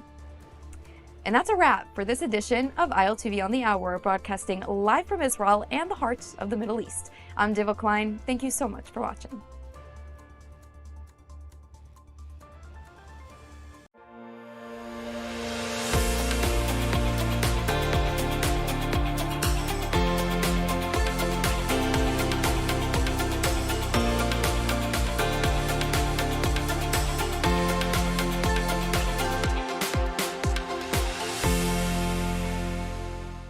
Yesterday, we saw the pattern again.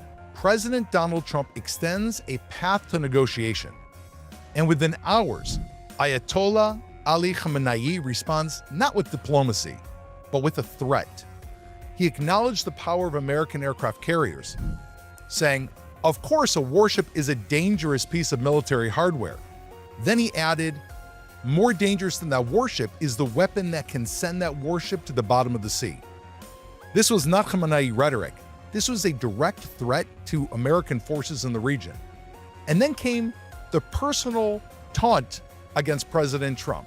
Khamenei mocked President Trump's statements about the survival of the Islamic Republic, saying, "Oh, that's a good confession." And then he declared Trump will not be able to eliminate the regime. Now, here's the problem. Khamenei still doesn't understand Trump's handshake doctrine. Trump does not begin with war, he begins with a handshake. But the handshake, it's not a weakness, it is a test. If you accept it, you get a deal. If you mock it, you get pressure. If you threaten it, you're going to get the consequences. Iran has misread this before, and if Khamenei thinks that this is just a theoretical bluster, he may be surprised again. My guest today is Raphael Yosef, a senior fellow at the Herut Center, one of Israel's fastest rising stars in the conservative space. He's a military sniper with a lot of experience, and he's got the mind to understand the way the Middle East and the world work. My friend, thank you for joining me. Oh, thank you for having me. So this meeting, actually, this interview is really an outgrowth of a conversation you and I were having around a cup of coffee really talking about what was going on between Trump and Iran, and specifically about those negotiations. But since then, Khamenei, Rafi, he's threatened the United States to send an aircraft carrier to the bottom of the sea, and he's literally poked President Trump. And, I'm curious, is he kind of just egging Trump on? Is this just like a show of force, or is he aware of the consequences? Well, is he aware of the consequences is a question. I don't know if that's the right question to ask. The question is, what does he want to gain at the end of the day? Does he know what he's going to get in return? That depends on other things like, again, what does he see religiously or politically as the future or the end of Iran? Is this a man that has something to lose or nothing to lose? Like he could be a suicide bomber, basically, in the head chair of Iran. I mean, do you think it's possible he's willing to bring Iran to the brink out of religious conviction? Yeah, again, we need to remember that these things aren't rational decisions. These things aren't something that's one of the main problems we have as Westerners, is to assume that people from opposing civilizations share the same concepts of common sense, that religious virtue and apocalyptic visions are somehow rational. And so we want to imbue them with what we think is actually what makes sense, what is logical. And Khamenei doesn't have this, he doesn't share the same fundamental principles. We shouldn't be asking questions of, does he know that Trump is going to strike him? Well, the question we should be asking is, what does he actually want to lead to? Then we can see how that relates to how Trump is behaving and what he's responding to Trump. Well, let me ask you a question before we jump to what he wants to lead to. And I'm very curious what you have to say on that.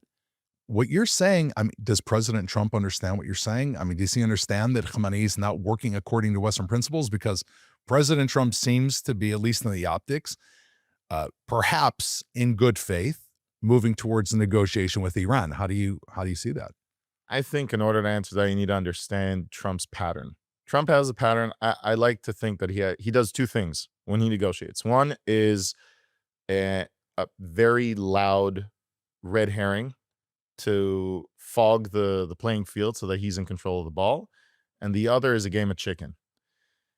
Whether you look at 2019 when he had the deal of the century with Kushner, or whether you look at the Gaza deals, or you look at even the Tariff War on Liberation Day, or any other major thing, or Trump waking up and wanting Greenland, and then right after he arrests Maduro, and right before the whole thing with Iran starts to implode again, he wakes up again and says he wants to take Greenland. Whenever Trump is behaving in a way that looks so irrational and makes us ask these questions of, doesn't he know that they think a certain way? Doesn't he know that he can't make deals with someone who he can't trust? If he's doing something that makes no sense in such a way, that should make us think, well, this guy knows power. This guy knows not just business. He knows how to make a deal.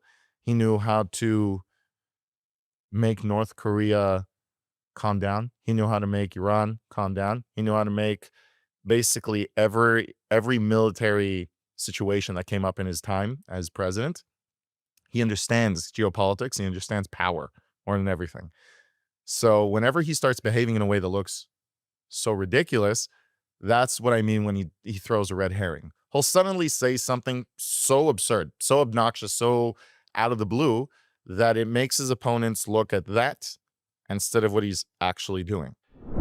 The 2026 JNS International Policy Summit will take place April 15th to 17th at the Waldorf Astoria Hotel in Jerusalem. Register today at jnssummit.org and use the coupon code JNSTV, that is JNSTV, one word, to receive 20% off all tickets. I look forward to seeing you in Jerusalem. All right, so take Greenland. Relate Greenland. Is Greenland somehow connected to what's happening in Iran?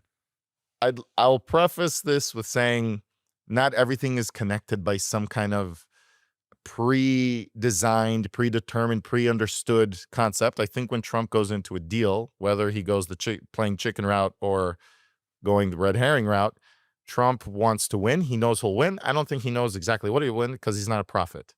So Trump going in saying that Greenland has to do with Iran is somehow saying he knows how to play the whole game in a pre-designed way. Well, explain to me though the red herring strategy. Like try to get down to bricks and mortar. I think by what you with mean. Greenland, With Greenland as an example, or choose another one. I'm curious if there's a red herring strategy, how that works amidst Trump's global ambitions. well, his global ambitions are Pax Americana. The concept that came from Pax Romana, Pax Britannica, the idea that you're so powerful that you enforce peace because no one can attack you. Trump's doctrine is the very Reagan, Churchill kind of tradition of peace through strength. This idea that I'm so powerful, I'm not trusting that you're going to want to be my friend. I'm just going to be powerful enough that it's worth it for you to stay my friend. And so when he goes for Greenland, for example, how's this a red herring? Do you remember what happened the week before? He announced this last time that he wants to take Greenland. Was that Maduro? Exactly. He goes and arrests a narco-terrorist, socialist, communist tyrant, the head of a major country who happens to be the hub for cartel control in South America, one of them. It happens to be an avenue where Hezbollah, who is a drug distributor internationally, gets a lot of their money, where China and Iran get their hold in the Americas. And so it's a very strategic enemy for the United States in that sense. Not the Venezuelan people, as Trump said many times, just like not the Iranian people, but the regime. And so he goes and arrests him, and then his wife. And there's a lot of noise because this is unprecedented. It's like it's insane. A few days later, he wakes up and says, I want to take Greenland. Where does everybody's attention shift to?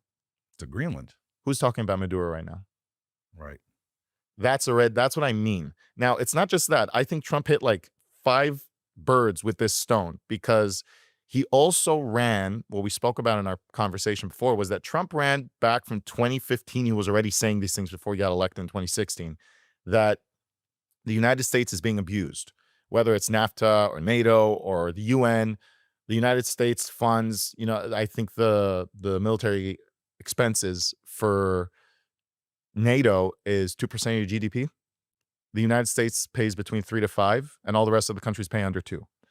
The United States funds a majority of the UN peacekeepers. They fund many of the military interests of Europe depend on America, and that's what then they use the money that they have that they don't have to use on military for welfare spending, for all kinds of government spendings internally in Europe. So the United States ends up paying a lot for the world. That was Trump's argument. We're being abused, America's money and taxpayer and our military, and not just that we're not being respected or paid back. They're not appreciating what we're doing. Just like he said in Davos, by the way, just now in the last visit, you don't have to give us Greenland, and we won't fight for it, but we won't forget. And then, of course, he threw in because he's Trump, he had to. He just had to throw in if we wouldn't have come in on January 6th, 1944, you'd all be speaking a lot of German and a little bit of Japanese. Right, of course, that's the Trump ice. That's the Trump kind of, you got to put a little something in there. But back to, I regress, what we were saying, Trump wants to prove that America, he's very America first. Now, we're not going to get into the whole conversation of America first versus America only, but Trump is very America first. And he says it because he understands, again, the Reagan doctrine of being, if you want to be the world superpower, you have to take the responsibility of the world superpower. And you have to protect the things that serve American Western interests.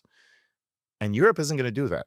They're not only abusing these deals that the United States is involved in, they are also not capable of defending these things. They're not capable, as he told them. Well, they've been emasculated. They've self-emasculated. For it's been 80 years that the United States protected Europe from the communist onslaught from the Soviet Union. Their armies are, for the most part, with the exception of a few special forces, almost like a fiction. And, that leads us back, though, to the main point of Iran. When you say that he knew, like, we can't assume that Trump doesn't know what's happening. Right. So what's the strategy? I want to understand. So we've got the red herring to distract people's attention. I get it. What's the game of chicken right now with Iran? We said 2 strategies, right? We said the red herring, which again, I just want to close what we were saying before because it was kind of open-ended. What he did with Greenland is both toss the world into a fog of not knowing what's going on with Maduro, or leaving that, and then going into proving that it is America's interest to protect Greenland.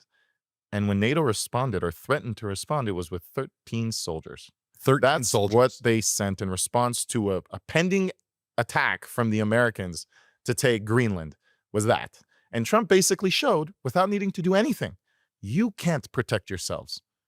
It's in your interest that I do this. And then he goes to Davos, and with very tough love, a tough love speech, he tells them that it's in your interest that we're in control. And then they reignite this deal that they had from 1951. But now America has a right to the minerals.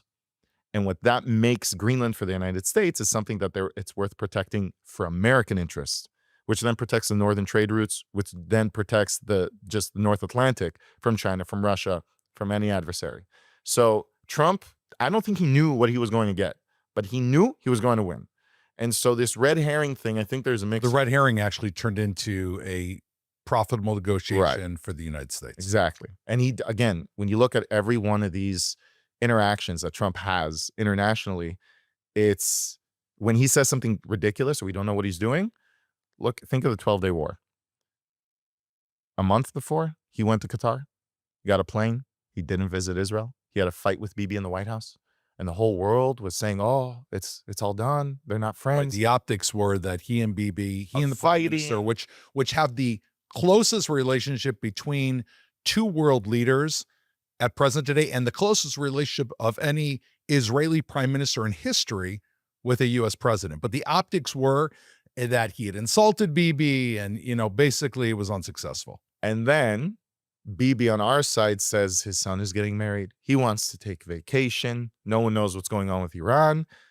And then at 3:30 in the morning, we all wake up to a siren and a message just saying we're about to attack in Iran. And an hour later, there's a tweet from President Donald Trump that says, I gave them 60 days. Today is day 61. So again, he will fog up the field and make everyone lose focus on what's actually going on so that he controls the ball. The issue with chicken, the game chicken, there are many versions. You drive towards each other, towards a cliff, and the first one that quits loses. Or the typical, just for our viewers, the tractor against the tractor, right? Yeah. Two tractors heading down, full speed, one against each other, in between the rows of corn, and who's going to be the one that's going to swerve off at the end. Right. Trump does that with his handshake. And that's why I think when we spoke about it, that's why maybe you started this conversation with that, is that Trump will pull people in. And it's physically, he'll pull you in when he shakes your hand, and he'll keep going until he feels he's got enough, and then he'll let go. And we saw that, I think the loudest example was the tariff war. Now we can argue it's a different conversation if it was successful, really, if the political aims that he wanted to get by zero for zero trade or lowering actual tariff. The tariff war against Europe. The world. Basically, he got I think the administration claimed that they got 30 countries to get to zero for zero trade, complete free trade, zero tariff. Yes, and then it seems that what he did was he basically showed the world, look what I can do to the market. Look what I can do to the market. Do you like me, or do you like the ones who are stealing your tech and your intellectual property, and you can't trust with their deals and are trying to ruin our economy? Which side are you going to go for? And then when he felt that he made that point enough, then he lets go. And everyone was telling him, back off the ramp. You've made enough. You've won. It's getting dangerous. Investors don't know what's going on. No one knows what to do. And then he lets go. And then things settle down. And then he basically relinquishes tariffs from everyone but China. And again, did he know everything that's going to happen from the start? Did he know exactly how long he was going to pull this, stretch this out for? No. But I think he knows Trump is very good with power because he knows when to let go when he's won enough. So when he plays chicken. By the way, I just want to add one thing to that. We know that how the world looked at that game of chicken because the S&P 500 just kept going up and up and up and was reaching, all-time highs while they were screaming terror. There's a wolf in the hen house. And at the end of the day, the S&P skyrocketing. Okay, the dollar's a little bit weaker, but the U.S. will probably recover from that. but consumer confidence is very, very high with what Trump's doing. It's almost as if a strong United States would affect investors for the United States. It's almost as if a strong America means a strong American economy. Right. Almost. So go ahead. Continue the chicken. Now apply the chicken strategies, playing chicken with Iran. How does that apply to the negotiations that took place yesterday? When he came to Israel with Kushner and they wanted to have the deal of the century, there was a very loud conversation here, especially in the Tilumi world, the religious, how would you translate? Religious Zionist world, which was saying we're not going to give up any land because the deal basically said Israel will recognize a Palestinian state. And at that point, the religious Zionists, they stopped listening. No, there's no way we can't afford this. We've done this before. We're not going to repeat this mistake. But the rest of the conversation, the rest of the deal was Hamas has to disarm. They have to recognize East Jerusalem. They have to recognize Shiloh. They have to recognize Ali. They have to recognize Hebron. They have to recognize all these things, that it's a one-sided deal. And Israel was going to be declaring sovereignty. This was the key. Right. Sovereignty over Area C. Right. And that was going to take place anyway, with or without the deal, right? That's the key. That's the key. The maps had been, right, I saw the maps. This was an interesting approach that the Israeli government tried moving forward. I think we didn't manage maybe to move forward fast enough, but Israel was going to be declaring sovereignty over Area C. Right. Again, the point here is one-sided deal. It was obvious, not the PLO nor Hamas, because who are you addressing when you talk about Palestine? They're not going to disarm either of them. The pay for slay administration of Abbas, they're not going to stop. They're not going to recognize these things. But if Israel comes and says, I'm willing to play ball, just like I did every single time this was on the table, then it gives legitimacy from an American point of view. And I think what Trump is doing is a little bit of that on the American end now, because I don't think he has any doubt in his mind that Khamenei. Do you know what the concept of Hudaybiyah in Islam is? Tell us. Hudaybiyah is based on a deal that Muhammad made with the Jew. It's a mix of the tribes in Mecca. Mostly Jewish tribes. That's what's really quoted here in the Quran. And he turns to the tribes in Mecca who have an alliance with the tribes in Medina. And he tells them that if they don't protect their allies and Muhammad and his army can go and conquer them, then he won't attack those in Mecca. And he goes and does that. He grows to be big enough. And then he turns back to those in Mecca and he attacks them.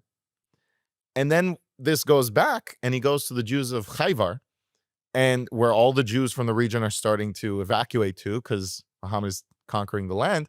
And he tells them to send emissaries, basically the leaders, the elders of the tribe, in order to come to some kind of understanding. And of course, when they come, while they were promised safe travels in return, they're slaughtered. And so the Jewish tribes are left without leadership, and then it's easier for Muhammad to take over. This concept is that all agreements are temporary.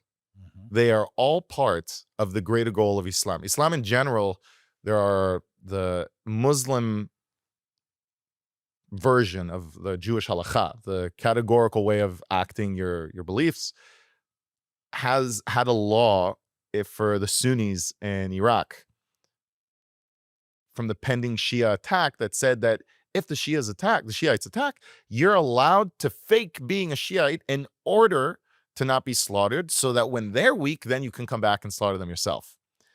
And it's this idea that the end goal, well, how do they say, I don't remember the quote in Arabic, but Allah favors those who have patience. So when we started this conversation, he asked, does Khamenei know what he's doing? Does he not know that Trump is going to destroy him? And on the other hand, does Trump not understand that this guy believes in Hudaybiyah? When Arafat was asked in Johannesburg, why is he working with the Zionists for the Oslo Accords? He answered one word, Hudaybiyah. When Natzil was asked, why is he going to have peace with the Zionists? He said the same word, because the Muslim word understands what the Westerners don't. And so this aspect of the Middle East, when we say we need to speak Arabic in the Middle East, we really need to understand what they mean when they use these kinds of words, and when they try to confuse us by using very friendly Western words when they tell each other Hudaybiyah. Now, so they're using, the art of illusion, kind of the Hudna art, long-term thinking, where the West is short-term thinking, right? The West has walked into the idea of a Hudna, a ceasefire, right? Time and time again, the Biden administration, Israeli administrations in the past have taken this idea of a Hudna, which is a ceasefire, which they mean temporary. Temporary agreements of eventually we can destroy you. And because they're long-term thinkers, they have an advantage. Because the West is generally short-term thinkers, they walk into this for some preservation of immediate peace sometimes. Right. Now you've got them using this art of illusion, and you've got Trump on the other side creating a fog. Where are they going to meet, in your opinion? So here comes in what Trump, I think, is doing is I started by talking about the deal of the century he had with Kushner. I think what he's doing here is exposing that there's no one to talk to. I think he knows that popularly, Trump, as Ben Shapiro says a lot, Trump is a pragmatist. Trump is very good at reading the tide. He knows to see where things are flowing and what, you're seeing that with ICE right now in Minnesota and how they're dealing that he swapped Kristi Noem with Tom Homan. He's doing things very pragmatically because he understands how people are perceiving these things. And he looks at the West right now and he sees that they do not understand that the Muslims see all the way to Vienna. Muslims think that the entire Balkan all the way to Vienna is Waqf.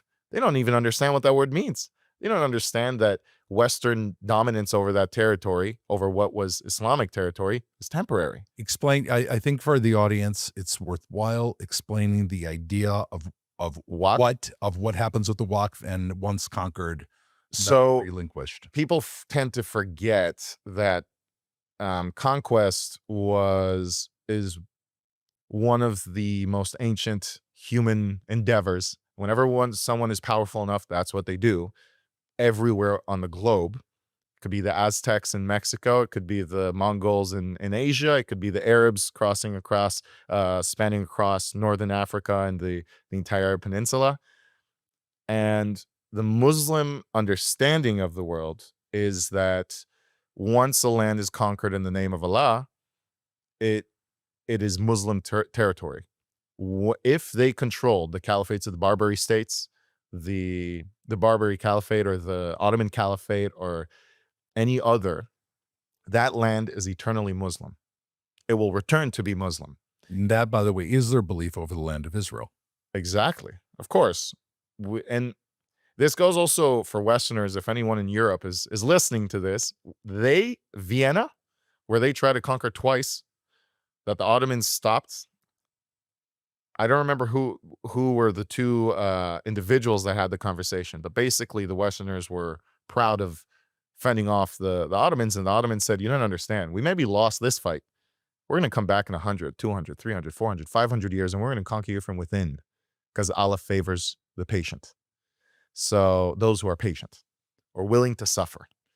So applying this now back to where we are. Khamenei is a Shiite Muslim. The IRGC, led by the Ayatollahs, who we tend to mix together, are Shiite Muslims. I don't know to speak. There are so many different strands, and we don't really know what's going on within the 90 million Iranians themselves. But they're not Arab. It's a different country. It's a country that was becoming Westernized until the Revolution of '79, and I think Khamenei, with these Muslim principles, to which they adhere, it's a little hard to assume or to plan where he's leading this. We spoke about Waqf and other thing, but Hudaybiyah is. But do you think? Let me ask you, yeah. Rafi, do you think that when he's threatening a U.S. warship, do you think it's it's a legitimate threat? Meaning, if the U.S. does strike Iran, do you think he's going to go after U.S. assets, which would absolutely end that regime? If he was to sink a battleship, if he was to sink an aircraft carrier, I don't know when an aircraft carrier has ever been sunk, and there's not that many in the whole world, right? The U.S. has maybe 12 aircraft carriers, and it's, I think the largest after that's maybe China with 3 or 4. I mean, they have very few. That would cause the elimination of the regime for sure. Right. Why is he making that statement to Trump right now? What's he saying to Trump? He's trying to play big stick diplomacy. And Trump has the bigger stick. The United States has the bigger stick. We don't even have to get to nuclear arsenal. It's just the United States military. I think we forget sometimes the might of the United States military. You know who has the most planes in the world? The U.S.? The U.S. Air Force. Do you know who is second place in having the most planes in the world? The U.S. Navy. This, and the United States is spread all over the world. And when they're mobilizing with these aircraft carriers, people may forget that the U.S. when the U.S. will respond to anything like that, it won't just be from those aircraft carriers. And Trump has proven that he is a force to be reckoned with, and you probably shouldn't attempt at it. So I do think it would be the end of the regime, and I think this maybe answer the question on Trump's end. I think Khamenei is more of it's a question that no one can answer. But with Trump, I think he's trying to do the same thing he's done in the past, which is exhaust all other attempts. We tried to sit down with them, they wouldn't talk. We tried to bring them again, they wouldn't talk. We tried to come, they won't give up the nuclear deal. They won't give up threatening us. They won't give up threatening. We can't. So it's interesting when we talk about the Trump handshake doctrine, right? Where he's pulling in, applying pressure, and then he knows when to release. I think there's something, he knows when to give the other side the feeling he's releasing. And when Iran right now, you could see that the foreign minister talks are moving forward. In 2 weeks, we'll get back to you with a plan, right? So it looks like on the optics, on the surface, that Trump is okay. Trump's releasing but this is when Trump actually can pull out Midnight Hammer. I will remind the audience that this is the same question. The question that we're asking right now of what is Trump doing is reminiscent of the question we asked in the weeks leading up to June 12th. And we all thought we were the wiser. We all thought that, I won't speak for everyone. I'll say that many voices were saying that Trump he's lost his allyship with Israel, and Israel doesn't have on who to depend. And we just don't know where to turn, and we don't know what to expect from Trump. And then, as I said in the beginning of our conversation, I gave them 60 days. Today is 61. So I think there isn't a word for it in English, but davka, especially. It's not really, it doesn't translate right, but that moment where those questions, where Trump starts, his behavior is so irrational, whether he's playing chicken, whether he's playing a red herring, whatever it is, when it doesn't make sense at all, maybe we should patience. He's proven himself time and time and time and time again. Every single time. Again, I don't think he knows what he's going to get at the end of the day. I think he wants to win, and when he feels he's won enough, he lets go. And I think right now, he is pulling the Iranians, he's stretching them far enough that when he feels he has, whether it's the legitimacy within the American legislative, whether it's the American people, whether it's the West, I don't know. When he feels that he's shown, I've exhausted all of their options, then we'll have a day 61 again. Mm-hmm. My question is, now I want us to narrow down. I'm very curious for your take. What does this mean for Israel? This post-alliance restructuring, what does it mean for Israel? Are we going to be 100% allied with the U.S. at a time in which you and I've talked about this in great detail, and my audience knows that one of the most important things, and for me at the very least, is the recalibration of the U.S.-Israel relationship. And I feel like that is an existential threat.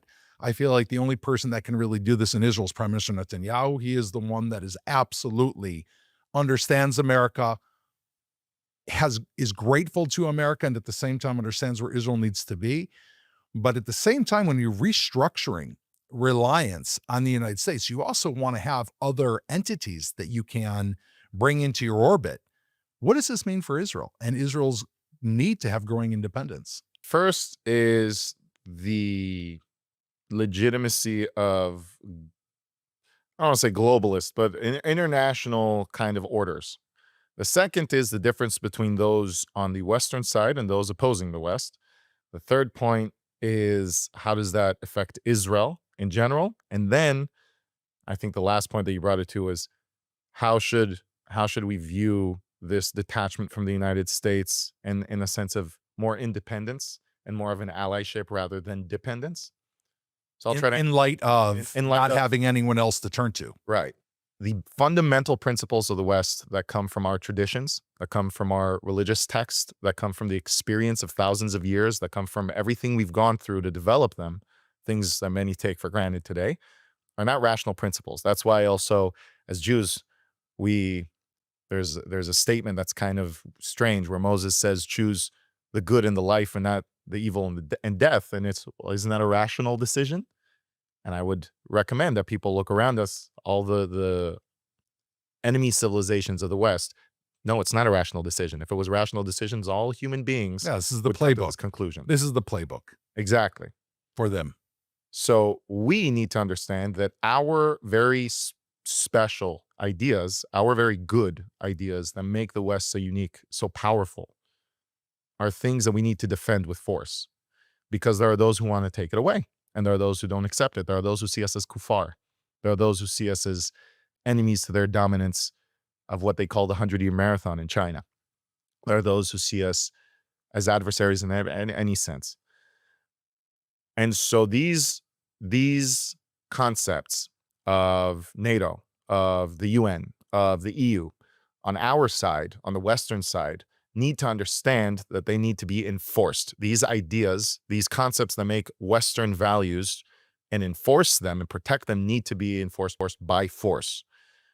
So I think the bluff isn't that NATO isn't a good idea, isn't that it didn't protect the West from communist overreach or invasion or any other thing that they could do. It is that it needs to be reignited and they need to understand that they need to take their which is what Trump is saying. You need to enforce peace with strength, not with good wishes, not with utopian diplomacy. That's the first thing. The second thing is with the Brinks, it's kind of like what Tucker Carlson said regarding the fact that they're going to unite and they're going to destroy the West and they're all going to attack. This is, first of all, an economic Explain alliance. Brinks again. Brinks is an economic alliance between India, China, I think even Brazil, South Africa. They're different, not South Africa. I don't remember all the members of the Brinks, but it's an economic alliance. They are not going to defend each other in a case of a war. Mm-hmm. They're not friends. They're enemies of an enemy, which if you go into strategic theory, you could say that maybe that could be used in some point, but it's not worth it for Iran to sacrifice everything they have for Brazil.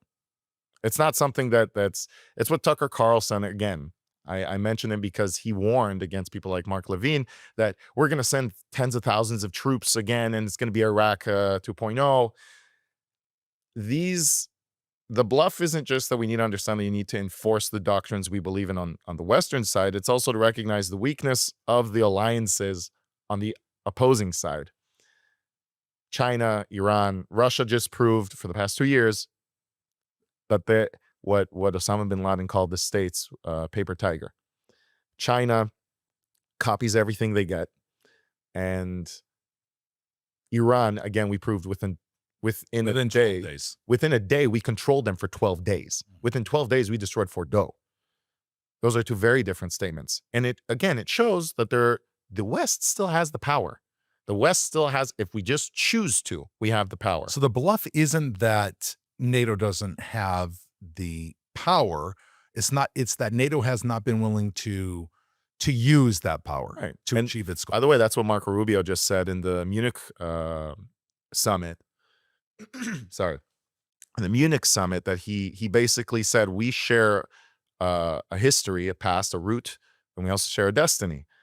But this friendship, this alliance is a competence alliance. This is something that you need to be able to defend yourself, not to depend on me. we have things to defend and we should want to defend them, but it's not that the United States is going to do all the work for the rest of the world. So it's recognizing that countries need to defend themselves, but that there is something to share with other countries in the West, but they have to choose to do it. Okay.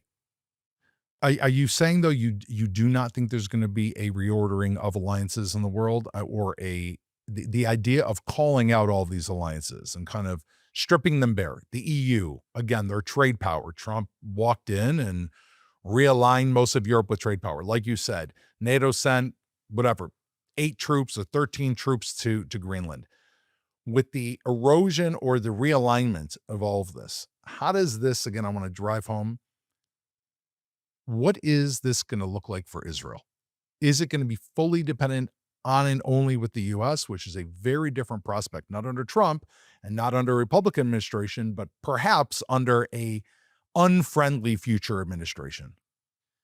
Again, those are two questions. The bluff. All right, take them down and yeah, the bluff aspect.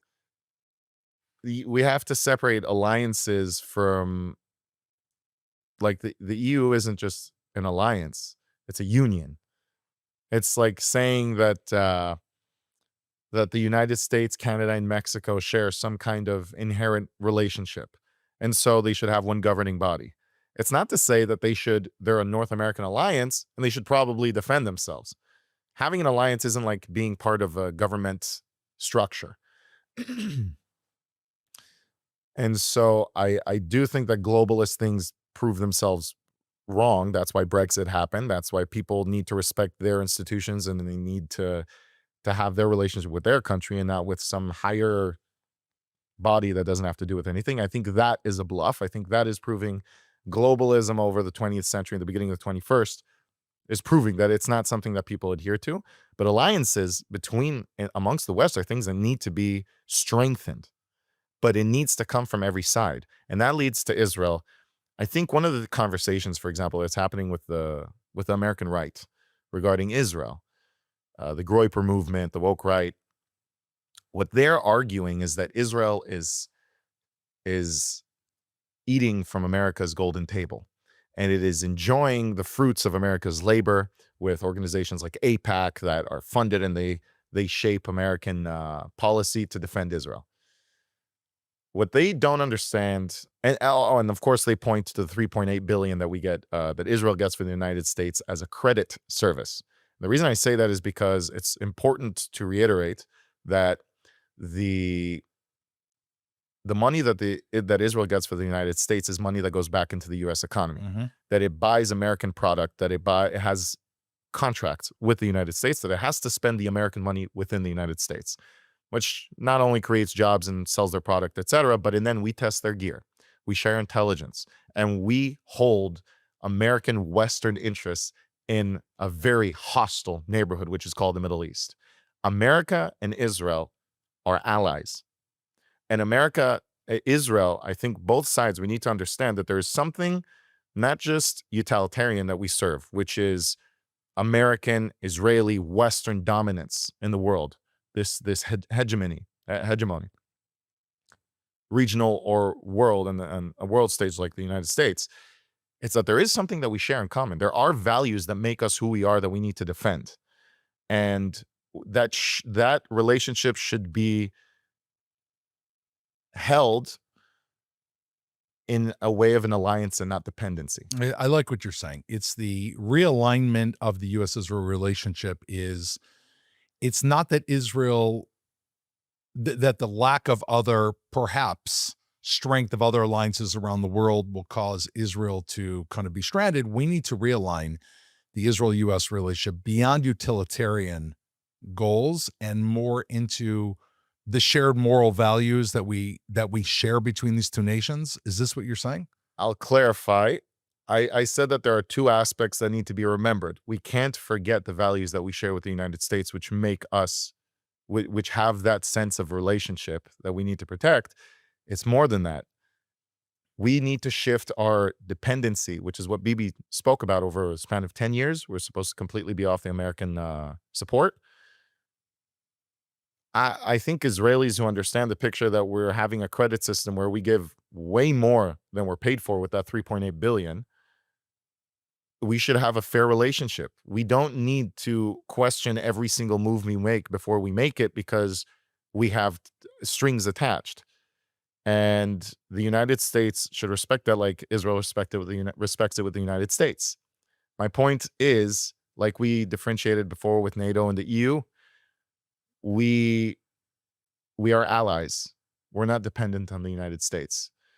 And it forwards American interest. Israel being able to pursue its interests forwards American interests. And if the relationship turns over the years less from dependent to an allyship where we sell each other the goods that we have and we trade the information that we have and we better each other's tech and we do everything that we're doing now, but that the concept is relationship, not dependency, will strengthen that alliance and will also strengthen Israeli sovereignty in this region, which by default pushes Western values and dominance in the Middle East. And that's the relationship that Israel needs to have with the United States and vice versa. I want to take us one step further, and with this we're going to wrap, which is, let's take this current relationship, which is the best relationship we've seen, again, I think, between certainly an Israeli premier and the United States president, between Bibi and Trump. If Trump releases that handshake and feels he gets a decent deal and walks away, which I've been arguing against, I find it to be, a very low probability that he'll do this.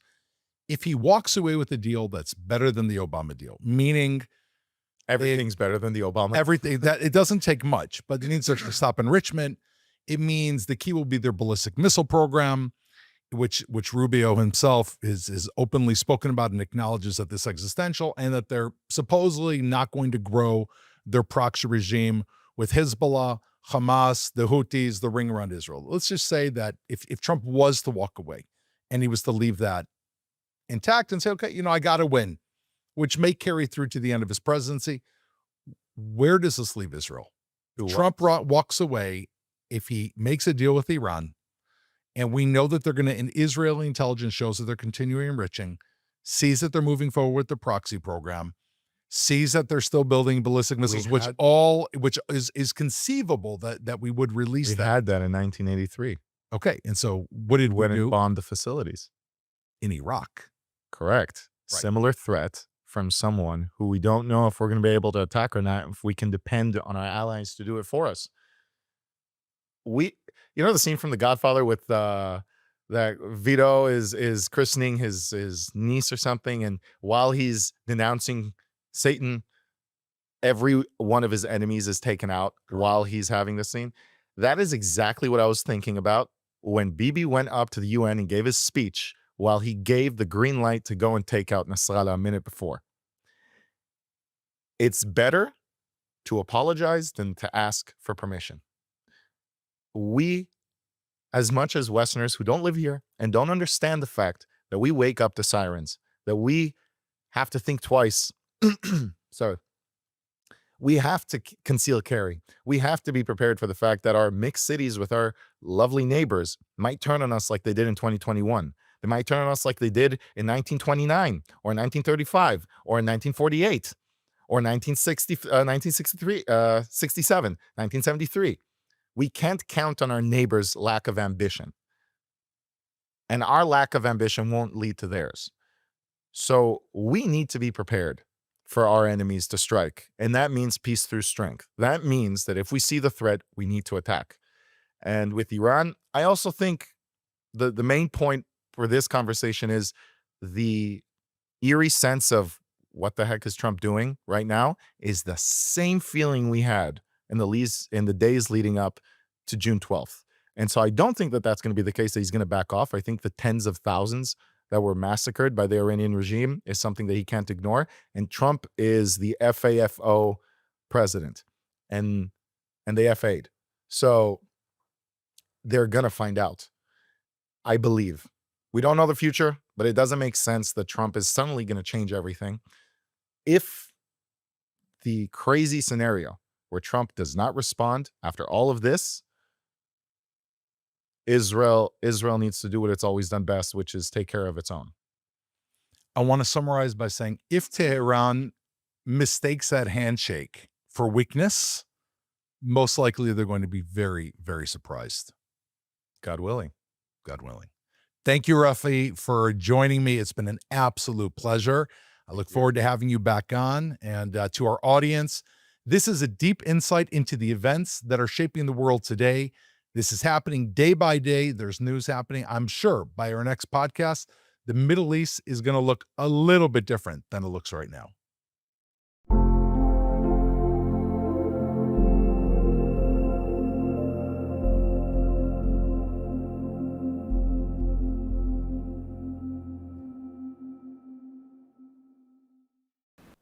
As the unrest in Iran continues and speculation grows that the regime could be dragging Israel into another war, the Jewish state is preparing for a ballistic missile attack, one similar to the previous attacks by the regime. United Hatzalah, a crucial component in Israel's home front, is also preparing, conducting a missile drill just this past Tuesday to prepare for any scenario. ILTV's Devo Klein has more. On Tuesday night, United Hatzalah volunteers gathered in Kochav Yaakov to conduct a massive ballistic missile drill as a potential war with the Islamic regime in Iran continues to grow. In addition, United Hatzalah announced earlier its readiness to respond to any situation that might arise from an Iranian attack. Based on the request of the Ministry of Health of Israel, United Hatzalah are also fully prepared to deal with the situation in Iran. This simulation aims to gear volunteers with necessary tools to face a missile attack from the Islamic Republic. An attack of this proportion had already claimed the lives of 31 Israelis during Operation Rising Lion in June 2025, prompting the Angels in Orange to collaborate with the IDF, Israel Police, and Israel Fire and Rescue Services on a coordinated response simulation drill. Drones and other tactical equipment were utilized, but also a crucial role in Tuesday's drill was the United Hatzalah Psychotrauma Unit, who last deployed to Sydney following the Hanukkah massacre in Bondi Beach and was on hand to respond to the mentally and emotionally distressed, helping to prevent long-term emotional damage and even trauma. The drill also involved a scenario of a coordinated terrorist infiltration, making sure that all bases were covered. By the conclusion of the drill, the simulated casualties had been treated and evacuated,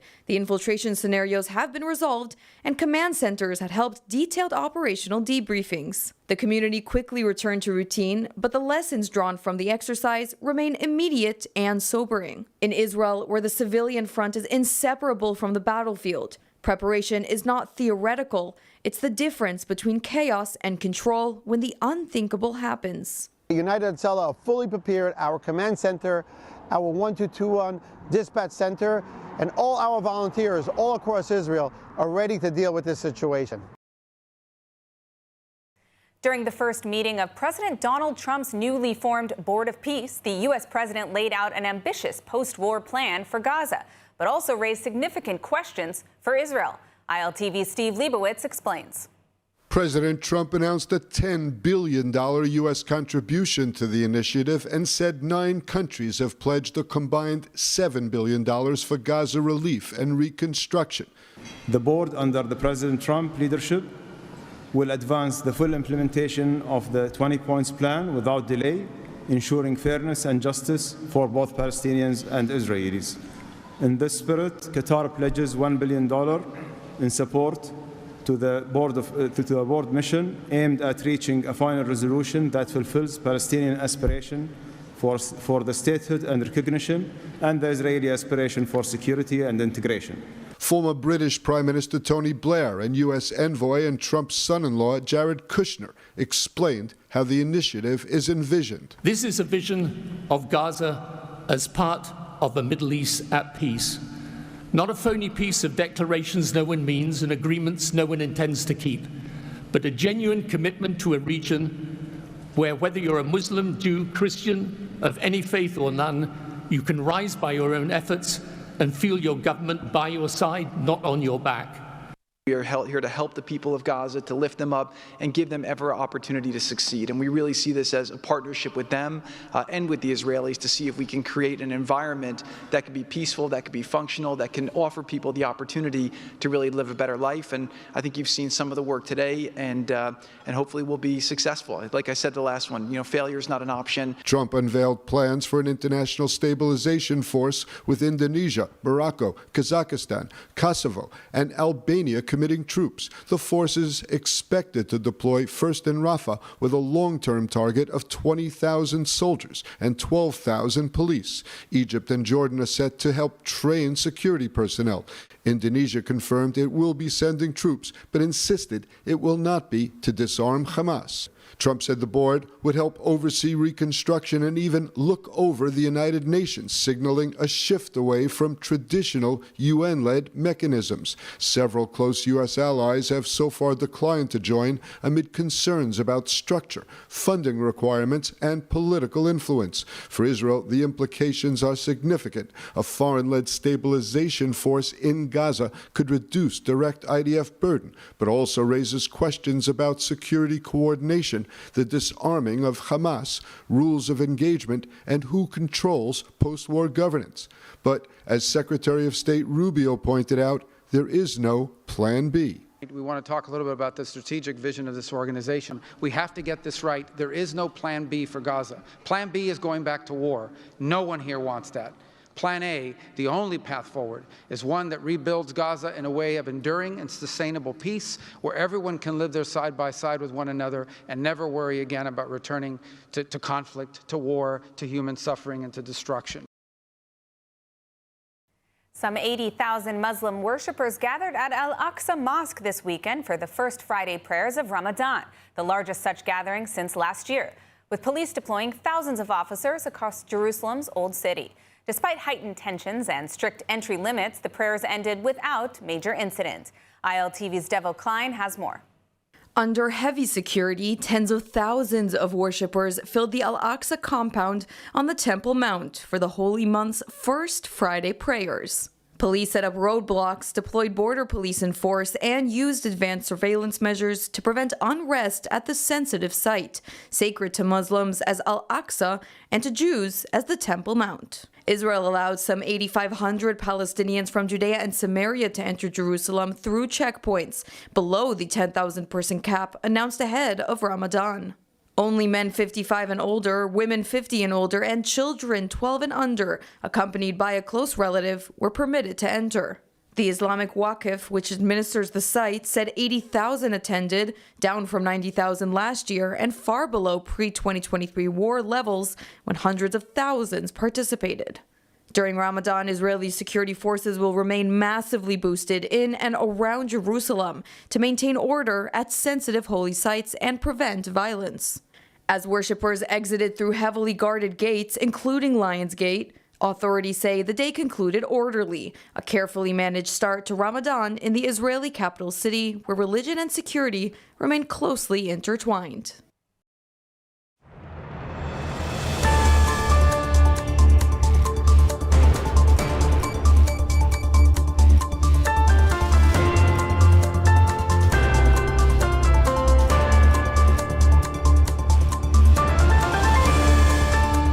Welcome back to ILTV on the Hour. I'm Devil Klein, coming to you live from Israel, bringing you all of the biggest headlines from across the region. Here is everything that you need to know. The time is ticking on Trump's 48-hour deadline for the Islamic regime before resorting to military action. The latest reports come from sources in Washington who reportedly spoke to Donald Trump and confirmed that the American president is leaning toward taking action against the Ayatollah regime, citing, among other factors, the alleged Iranian assassination plot against him that was foiled by U.S. authorities last year. Diplomatic talks between Washington and Tehran are set for Thursday in Geneva in what is widely being considered as the final effort to avoid escalation. Senior Islamic regime official Ali Larijani is expected to arrive in Oman today to deliver the draft proposal for a nuclear deal. If talks fail once again, Trump is reportedly weighing a prolonged full-scale military campaign that could last for weeks, as U.S. military officials stress that a minimal strike would not successfully topple the regime. And meanwhile, the super carrier USS Gerald R. Ford is expected to dock at the Haifa port in the coming days, as regional tensions with Iran continue to spike. The USS Gerald Ford is the largest aircraft carrier in the world and has been sighted approaching Israel from the Mediterranean Sea.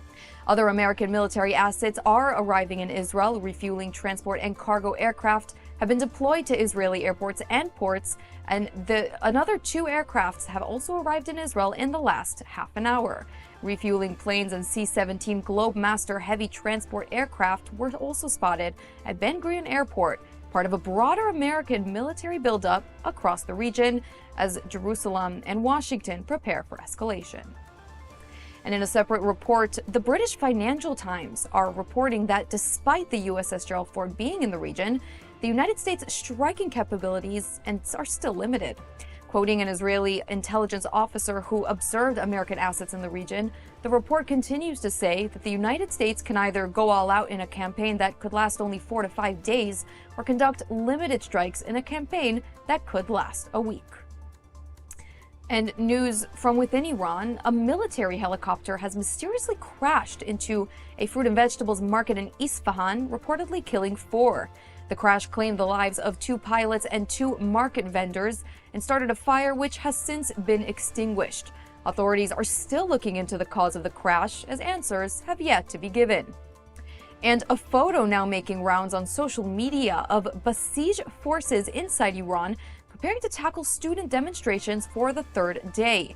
Spotted outside the University of Tehran, the IRGC has deployed a truck with an automatic firearm attached to the top to tackle anything the regime claims crosses a red line. Islamic regime officials have stressed that the students are allowed to protest, but not cross these so-called red lines. Yet the danger to the people of Iran is still evident, and the promised help by President Donald Trump hangs on the success of Thursday's Geneva talks. And meanwhile, in Israel, Jerusalem has issued a warning to Lebanon, threatening to respond with force if Hezbollah will intervene. This development follows a rushed IRGC takeover of their Lebanese proxy in recent days. Multiple IRGC officials have arrived in southern Lebanon in preparation of a developing front against Israel's north, should the United States strike the regime. And finally, Israel's parliament has revoked a measure that would have made online purchases from abroad cheaper for Israelis, dealing a massive political blow to Finance Minister Bezalel Smotrich.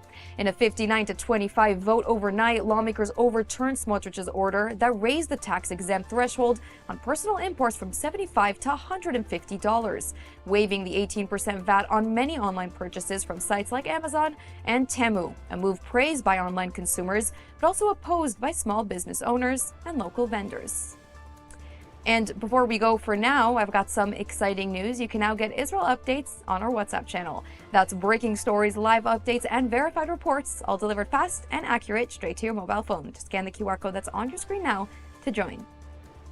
And that's a wrap for this edition of ILTV on the Hour, broadcasting live from Israel and the heart of the Middle East. I'm Diva Klein. Thank you so much for watching.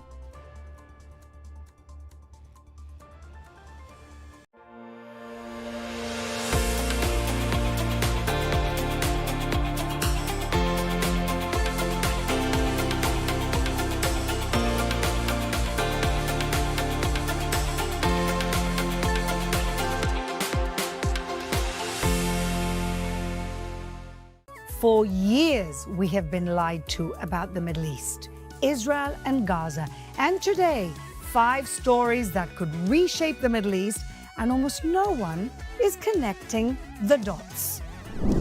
Welcome back, everybody, to The Quad here in our Jerusalem studios with my wonderful co-host, Emily Schrader, human rights activist and journalist, Shoshana Keats-Jaskal, the founder of Chokhmat Nashim, elevating and representing Orthodox women's voices, and Bellamy Bellucci, dancer, activist, and model. Okay, ladies, what is going to finally happen with Iran? Is Trump losing his patience at the negotiating table with these people? Look at this. Offers eat change in Iran? Well, it seems like that would be the best thing that could happen.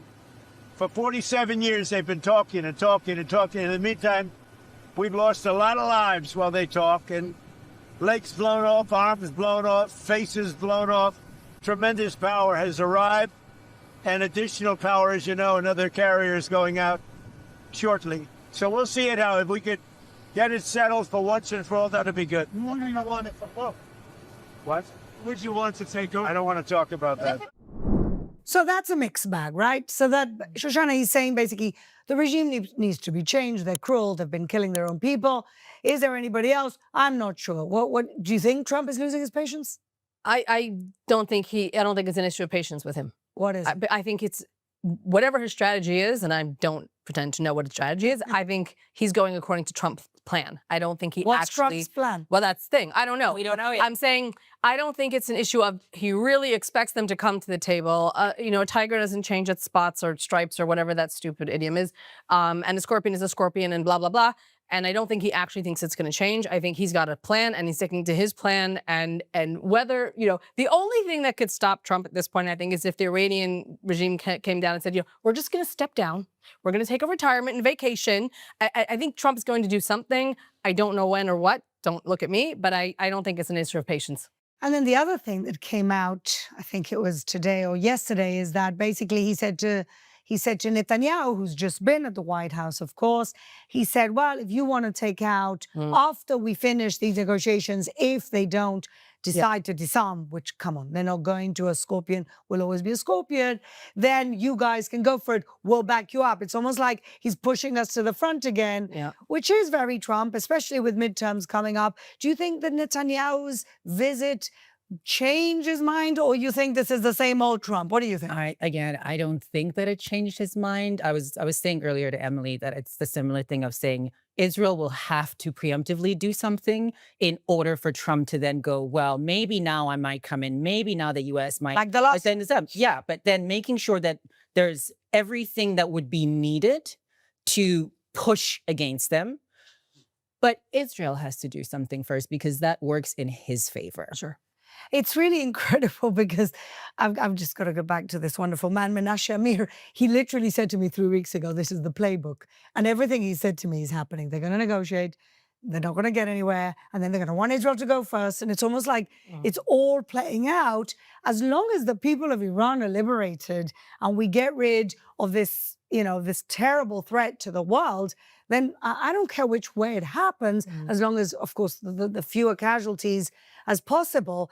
But I kept reading things this weekend in the newspaper that made me a little bit worried. Things like, well, as long as we weaken them enough that then we have the freedom to be able to kind of keep degrading them, then that's good enough for us. But what about the Iranian people? Yeah. Well, in all this time that we've been waiting for help in Iran, more people are being executed. Exactly. I mean, more people who are protesters. These aren't other paces, okay? These are people who are arrested for protesting. Teenagers. One of them just sentenced to death yesterday. And they're executing them. And you're executing them. 100%. Which is what Trump said. He wasn't. That was his red line, the execution. Every day that goes by, more of them are dying. And I feel like they've been lost in the conversation of the international community, which is why this protest in Munich, by the way, there was also one in Toronto at the same time, and in LA, 500,000 in Toronto, 370,000 in LA, and there were other smaller protests of tens of thousands all over the world. We're talking about more than 2 million people showing up and protesting on the same day with the same united, clear message, like, come on, world leaders, come on. Because at some point, it's like you can have strategy, but then there's civilian lives. And the number keeps going up and up and up. So at some point, yes, we understand that there is a strategy, but move it along. Well, isn't it moving it along the fact that they brought another aircraft carrier? I mean, literally, so much American firepower and military infrastructure, hardware is now here. Was this the plan all along? Let's put as many guns on the table as we can for the negotiation. Yeah. Well, I mean, we still pray all the time that this is the evil of our generation. That's what the world hasn't realized, or maybe is waking up to now. Hitler was this in the 1930s. The world could have stopped him before what happened. This is our moment, and this is what our generation has to rise to. And we sit here, pray, we urge. I was part of a small demonstration also on Saturday night in Tel Aviv. We're planning another one in Jerusalem. We have always been protesting for the Iranian people, and again, I say this every week, the people of Israel is willing to take the hit for the sake of the liberation of the Iranian people. The 2026 JNS International Policy Summit will take place April 15th to 17th at the Waldorf Astoria in Jerusalem.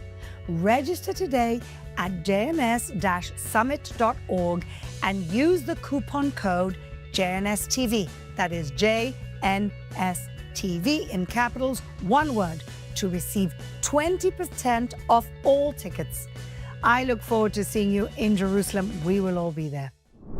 Emily, you were part of a historic event. You were in Munich, Germany, because I assume the defense conference was there. And there was a huge, it's not clear, it was 250,000, 500,000 people? 250,000. 250,000 people showed up. And Reza Pahlavi, the crown prince, addressed. And you and Yosef Haddad were the only two Israelis there also addressing the audience, which we're so proud about, Emily. But you know, the debate has been, and I think it's a debate within the White House as well, do we change the regime when there's no real replacement, when we don't trust the replacement?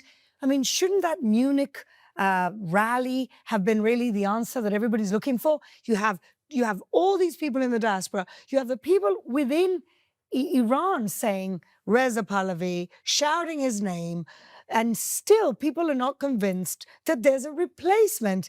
And my other question is, I thought that Reza Pahlavi did such a great job amongst hostile journalists, especially that hater, Christiana Manpour. He really put her in a place. So just give us a little bit of your take on what happened in Munich where you were at.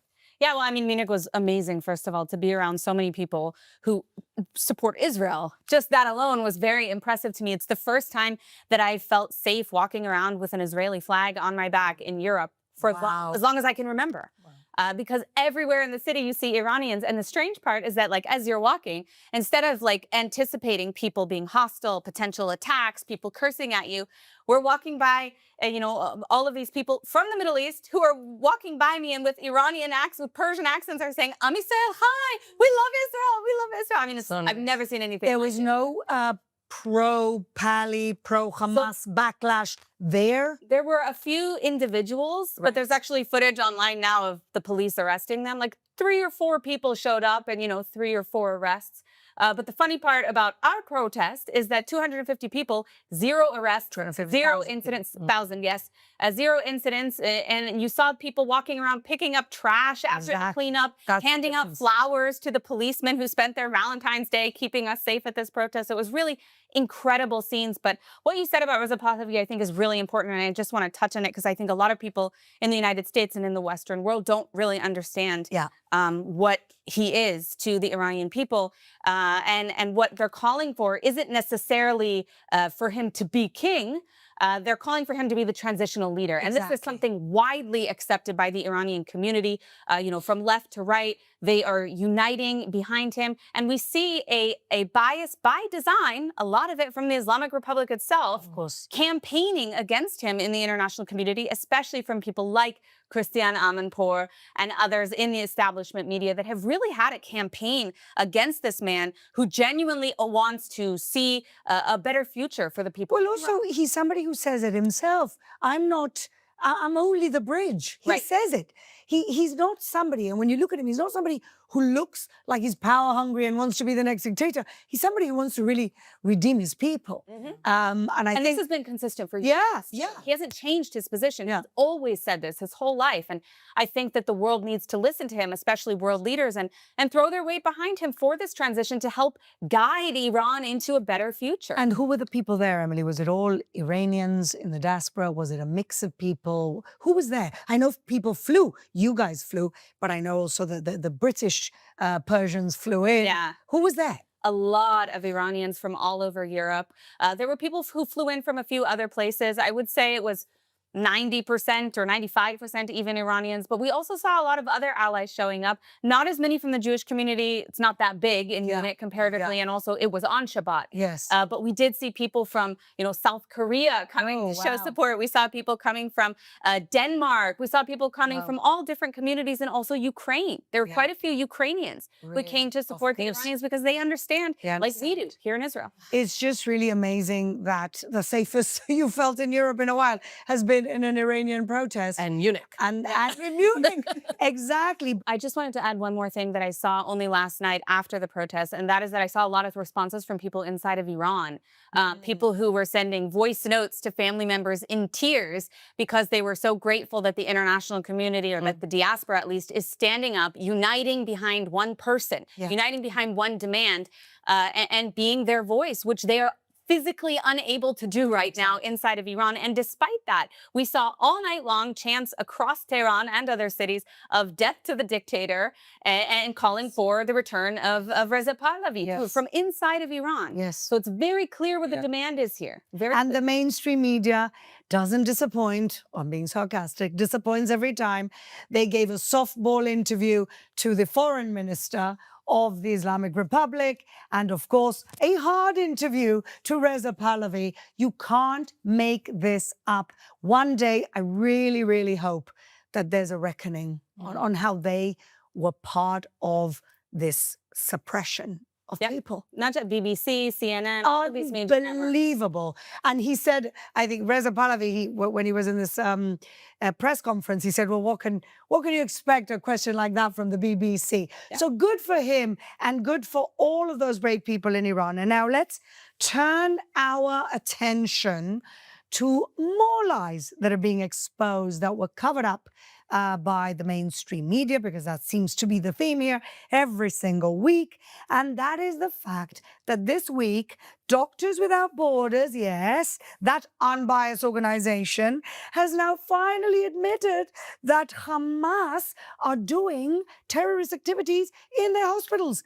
Because we told you, because we had evidence, because they killed a young Israeli woman in that hospital on the October 7th, October 8th. Who they kidnapped. They kidnapped and they killed her. I mean, we already knew this because we were told by one captured terrorist back in 24. Look at this. وحصلوا تعرفوا حكم مخطوف كانت في مستشفى ناصر وقت الحرب. حسب ما قال لي سالم بيجوز يعني 10 قال لي يمكن تقريبا. دشك من سالم، إيه اللي فهمته واللي أنت بتعرفه؟ بس أنا اللي بعرفه من سالم عن المخطوفين، لأنه سالم بقى يحرسهم. بقى سالم صاحبك من حماس، هو مسؤول مجموعتك. لا هو صاحبك من حماس كمان بيشتغل حماس.